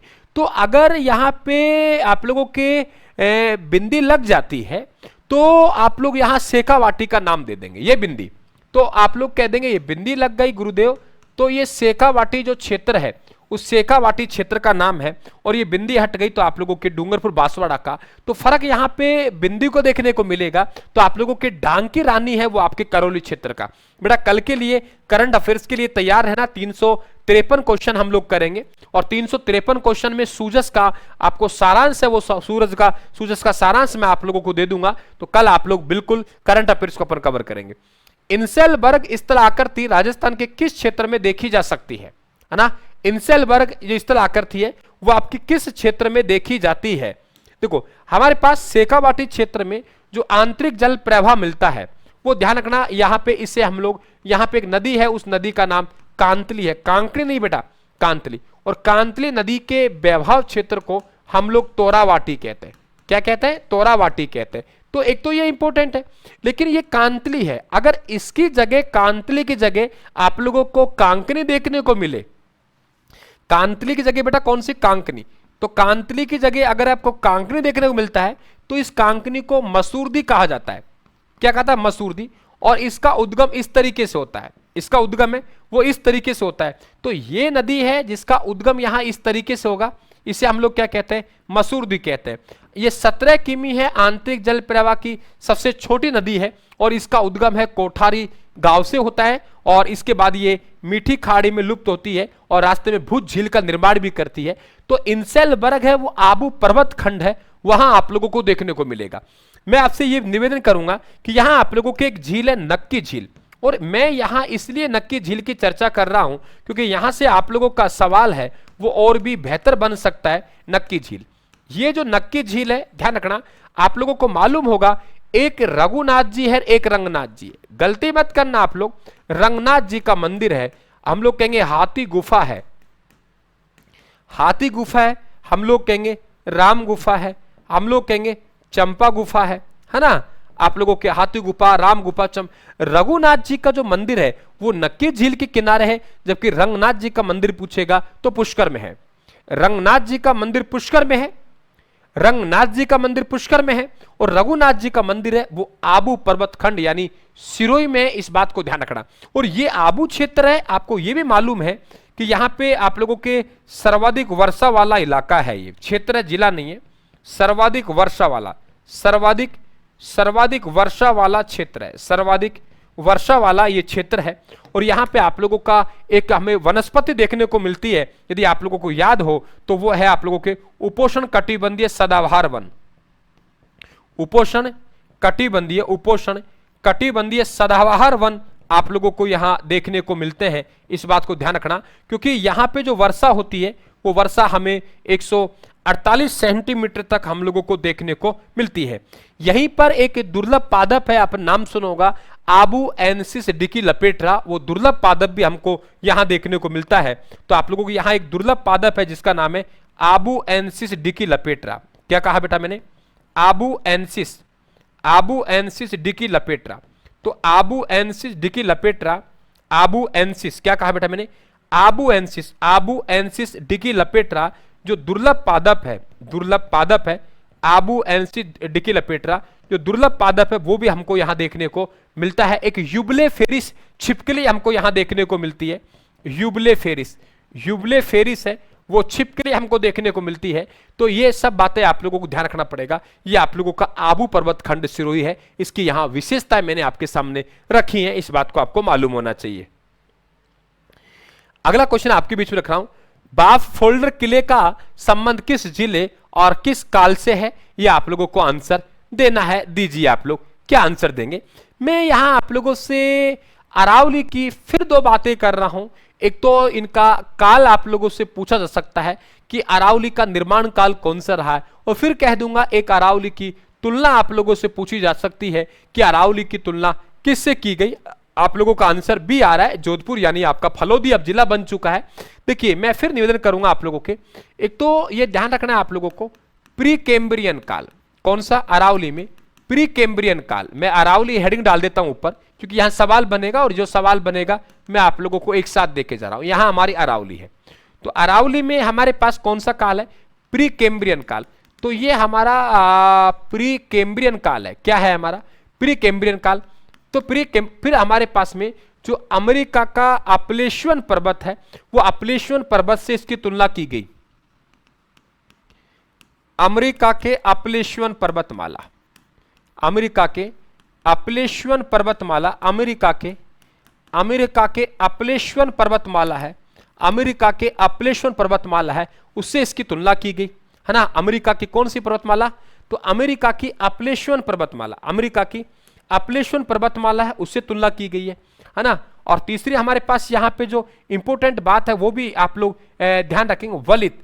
वलित का मतलब होता है, वलित दुनिया की सबसे प्राचीन वलित पर्वतमाला है, दुनिया की सबसे प्राचीन, दुनिया की सबसे प्राचीन वलित पर्वतमाला है, पर्वतमाला है दुनिया की सबसे प्राचीन वलित पर्वतमाला। वलित का मतलब होता है आप लोगों के मोड़दार, घिसी पिटी, उसे वलित कहते हैं। इस बात को आप लोग ध्यान रखेंगे, क्या कहते हैं, वलित कहते हैं। एक चीज ध्यान रखना, जिस तरीके से हमारी अरावली यहां से चलती है, तो अरावली का जो आप लोगों का यहां जड़े हैं वो अरब सागर तक है। तो कई बार आप लोग ध्यान रखें कि अरावली का पिता किसे कहते हैं, तो अरावली का पिता अरब सागर को कहते हैं, अरावली का पिता। तो अरावली का जो पिता है बेटा, वो अरावली का पिता हम अरब सागर को कहते हैं। लेकिन जो जड़ें बाहर आती हैं उसे हम खेड़ा ब्रह्म गुजरात से मानते हैं। कहां से, खेड़ा ब्रह्म, खेड़ा ब्रह्म पड़ता है गुजरात से, और फिर ये राजस्थान में यहां आती है, और फिर यहां दिल्ली तक जाती है। तो दिल्ली में इसे दिल्ली रेंज के नाम से जानते हैं, यानी रायसीना की पहाड़ियां। दिल्ली में इसे हम दिल्ली रेंज के नाम से, यानी रायसीना की पहाड़ियां, कौन सी, रायसीना की पहाड़ियां। तो इन्हें हम लोग रायसीना की पहाड़ियों के नाम से जानते हैं, इस बात को ध्यान रखना। और जो राष्ट्रपति भवन है, वो राष्ट्रपति भवन यहां बना हुआ है, इस बात को ध्यान रखेंगे। तो कुल लंबाई अरावली की पूछे यहां से, तो कुल लंबाई 692 है। कुल लंबाई कितनी है बेटा अरावली की, तो कुल लंबाई अरावली की 692 किमी है। अगर इसे राजस्थान में बात करेंगे तो राजस्थान में यानी 80% भाग 550 किमी वर्ग किमी नहीं आएगा। और इसे ये भी ध्यान रखेंगे आप लोग कि 80% भाग है वो अरावली का कहां है, राजस्थान में है। इस बात का आप लोगों को मालूम होना चाहिए। अरावली के बहुत से फायदे हैं। अरावली को हम लोग जो कहते हैं, वो अरावली को हम लोग जो नाम देते हैं वो राजस्थान का योजना प्रदेश कहते हैं अरावली को। लेकिन आप लोगों को पता होना चाहिए कि अरावली है वो सबसे बड़ा नुकसान है कि वो अरब सागरीय मानसून के समानांतर होने के कारण राजस्थान में वर्षा कम होती है, ये नुकसान है। बाकी अरावली के बहुत सारे फायदे हैं, वो मरुस्थल को आगे नहीं आने दे रही, ये भी आप लोग ध्यान रखें। गुड बेटा, बहुत बढ़िया, आगे चलते जाइए। देखिए यहां पे हमारे पूछ रहा है आप लोगों से कि गिरवा, देखो उदयपुर सिरोही जिले में हमारे पास पहाड़ियां हैं, भाकर की पहाड़ियां। कौन सी पहाड़ियां हैं, भाकर की पहाड़ियां। तो भाकर की पहाड़ियां हैं वो सिरोही जिले में है। अगर इस तरीके से उदयपुर में बात करें तो उदयपुर में हमारे पास गिरवा की पहाड़ियां। कौन सी पहाड़ी है, गिरवा की पहाड़ियां। तो गिरवा की पहाड़ियां हैं वो कहां है, उदयपुर में, है ना। इसी तरीके से यहां पे आप लोगों के मेवल की पहाड़ियां, डूंगरपुर बांसवाड़ा में अगर आपसे पूछे तो आप लोग कह देंगे गुरुदेव मेवल की पहाड़ियां। कौन सी पहाड़ियां, मेवल की पहाड़ियां। तो मेवल की जो पहाड़ियां हैं वो आप लोगों के डूंगरपुर बांसवाड़ा वाला इलाके में है। अब देखो हर आप लोगों की पहाड़ी की अपनी एक अलग विशेषता होती है। यदि बात करें आप लोग भाकर की पहाड़ियां, ये सिरोही जिले में पाई जाने वाली ओबड़ खाबड़ पहाड़ियां, है ना। सिरोही जिले में पाई जाने वाली ओबड़ खाबड़ पहाड़ियां हैं, उन्हें हम भाकर की पहाड़ियां कहते हैं। उदयपुर जिले में जो आप लोगों के तस्तरी नुमा पहाड़ियां हैं, कौन सी बेटा, उदयपुर, उदयपुर जिले में बेटा कल आप लोगों के करंट अफेयर्स राजस्थान सूजस पत्रिका पर आधारित कल हम लोग 353 क्वेश्चन हम लोग करंट अफेयर्स के करेंगे। कितने? 353 क्वेश्चन मैंने तैयार करवा लिया गए। कल आप लोगों से बिल्कुल 9 बजे एग्जैक्ट हम आपसे मिलेंगे। 9 का भी 8:45 बजे मिलेंगे आप लोगों से, चिंता ना करें आप लोग। और फिर एक करंट अफेयर्स हम आगे लेके चलेंगे। 353 क्वेश्चन है। कल सेशन से जुड़ना ना भूले बिल्कुल आप लोग, है ना। सूजस में टॉप मोस्ट क्वेश्चन अब हम लोग निकाल लाएंगे। यहाँ पे उदयपुर जिले में पाई जाने वाली तस्त्री नुमा पहाड़ियां, तस्त्री नुमा पहाड़ियां, तो उदयपुर जिले में पाई जाने वाली तस्त्री नुमा पहाड़ी। इसी प्रकार से हमारे पास में मैंने आपसे पहले भी चर्चा की है, मैं बार बार उस चीज को दोहराता हूं। मेरा मन कहता है, आपको बार बार ऐसा लगता होगा गुरुदेव ने फिर ये बात क्यों दोहरा दी, क्योंकि ये बच्चा शुरू जुड़ा हुआ है, उसको मालूम है सर कई बार रिपीट कर चुके। मुझे लगता है कि ये क्वेश्चन पक्का पक्का छपेगा, तो बिल्कुल मैं उस क्वेश्चन को बार बार रिपीट करता हूं। देखो आप लोगों के बालोतरा जिले, सबसे पहले मालूम होना चाहिए हम किस जिले की बात कर रहे हैं, बालोतरा। अब बालोतरा में जो इलाका है हमारा, ये इलाका यहाँ पे जो इलाका है वो सिवाना है। कौन सा है? सिवाना। तो यहाँ पे इलाका हमारा सिवाना है, और इधर का जो इलाका है हमारा ये इलाका हमारा मोकलसर है। तो मोकलसर, क्या कहा मैंने? मोकलसर, और हमारे पास सिवाना। तो सिवाना से लेके मोकलसर तक पहाड़ियां हैं। अगर इनकी हम लोग लंबाई माप करें तो ये, क्योंकि आपसे 4 सेंटेंस पूछेगा और फिर उसमें आप लोग मात खा जाएंगे। ये लंबाई जो ली हुई है वो लंबाई 11 किमी। लंबाई कितनी किमी है बेटा? 11 किमी है। और ध्यान रखें आप लोग, चौड़ाई है लगभग 1.5 किमी है। और ये हमारे पास गोलाकार पहाड़ियां हैं। इन गोलाकार पहाड़ियों को हम लोग ध्यान रखना 56 की पहाड़ियां कहते हैं। तो 56 की पहाड़ियां अलग है, 56 का मैदान अलग है। 56 के मैदान की बात करेगा तो डूंगरपुर बांसवाड़ा वाला इलाका आएगा। हाँ, और इसके बाद बेटा आप लोगों के वेरी इंपॉर्टेंट कि आप लोगों के एक अर्धचंद्राकार पहाड़ी है, और वो जो अर्धचंद्राकार पहाड़ी है वो मुकुंदवाड़ा की पहाड़ियां हैं। अर्धचंद्राकार पहाड़ियां हैं वो मुकुंदवाड़ा की पहाड़ियां हैं। और वो मुकुंदवाड़ा की पहाड़ियां कहां हैं आप लोगों के? ध्यान रखना आप लोग, कोटा झालावाड़। तो बेटा कल का सेशन, आज आप क्वेश्चन कम रहेंगे क्योंकि टॉपिक हमारा पूरा हो गया। कल का सेशन आप लोगों के लिए गजब होने वाला है। करंट अफेयर्स से आप लोग रिलेटेड है। जो बच्चा राजस्थान से जुड़ना चाहता है तो वो एक तो ये ध्यान रखें आप लोग, फाउंडेशन बैच एक ही भर्ती, एक ही आप लोग यहाँ पे RSSB, देखो CET की तैयारी कर रहे हो आप लोग, CET आ गई, LDC आ गई, पटवार आ गई, वीडियो आ गई, जितने भी आप लोगों के एग्जाम होंगे वो एक ही बैच, आपके फाउंडेशन बैच। यहां आप लोगों के लिए एक बड़ा अवसर है। जो भी भाई बहन इच्छुक है और वो चाहता है कि राजस्थान क्लासेस के साथ जुड़ना चाहते हैं, तो मैं हमेशा आप लोगों के लिए तैयार रहा हूं, आज भी तैयार हूं। जितना मेरे से बना है वो हमेशा मैं करता आया हूं। तो जो विद्यार्थी ये सोच रहा है कि सर हम नहीं जुड़ पाए, उनके पास में एक अवसर है कि जुड़िए आप लोग। कौन मना करता है आप लोगों को? और आप CET की क्यों अलग से तैयारी करें हम लोग, क्यों पटवार का अलग से लें, क्यों वीडियो का अलग से लें? हम एक साथ ही CET, LDC, पटवार, मैथ, हिंदी, अंग्रेजी, गणित, रीजनिंग, राजस्थान जी के, भारत का सामान्य ज्ञान, ये आप लोगों के पास अवसर है। इसके अलावा PTI का विद्यार्थी हो, रीट की अगर कोई बच्चा फाउंडेशन तैयारी करना चाहता है, रीट में आपको मालूम है राजस्थान जी के कितना बड़ा रोल है, वो जुड़ सकता है। आप निश्चित तौर से मान रहा हूं कि हमारी जो फैकल्टी है, एक नंबर फैकल्टी है, अच्छी टीम है, और आप जुड़ के देखिए बहुत आप लोगों को आनंद आएगा। तो मैं समझता हूं कल आप लोग हम वापिस उपस्थित होंगे करंट अफेयर्स के साथ साथ। सबको वेलकम। इसके अलावा जो बच्चा आप लोगों के जिनका मन हो कि सर ब्रह्मास्त्र नोट्स लेना है, हाँ सर की किताबें लेनी है, तो आप लोग उन पे भी आप लोगों को अवसर है। आराम से आप लोग 7 मई तक डिसाइड कर लें अच्छी तरीके से। तो आप लोग थैंक यू सभी को। और कल मैं आप लोगों के 9 बजे उपस्थित हो जाऊंगा। 9 का भी 8:45 बजे टारगेट करेंगे, क्योंकि 353 क्वेश्चन है वो जल्दी से कवर होंगे नहीं। तो कल आप लोगों से एग्जैक्ट मिलेंगे। थैंक यू, धन्यवाद। आज छोटा सेशन जरूर रहा है क्योंकि हमारा टॉपिक में क्वेश्चन कम बचे थे। Thank you. और आगे फिर हम नदी यार इस तरह की पढ़ते जाएंगे। कल का हमारा सेशन रहेगा वो सूजस पत्रिका पर आधारित 353 क्वेश्चन MCQ उस पर रहेगा। थैंक यू, धन्यवाद। राम राम साहब।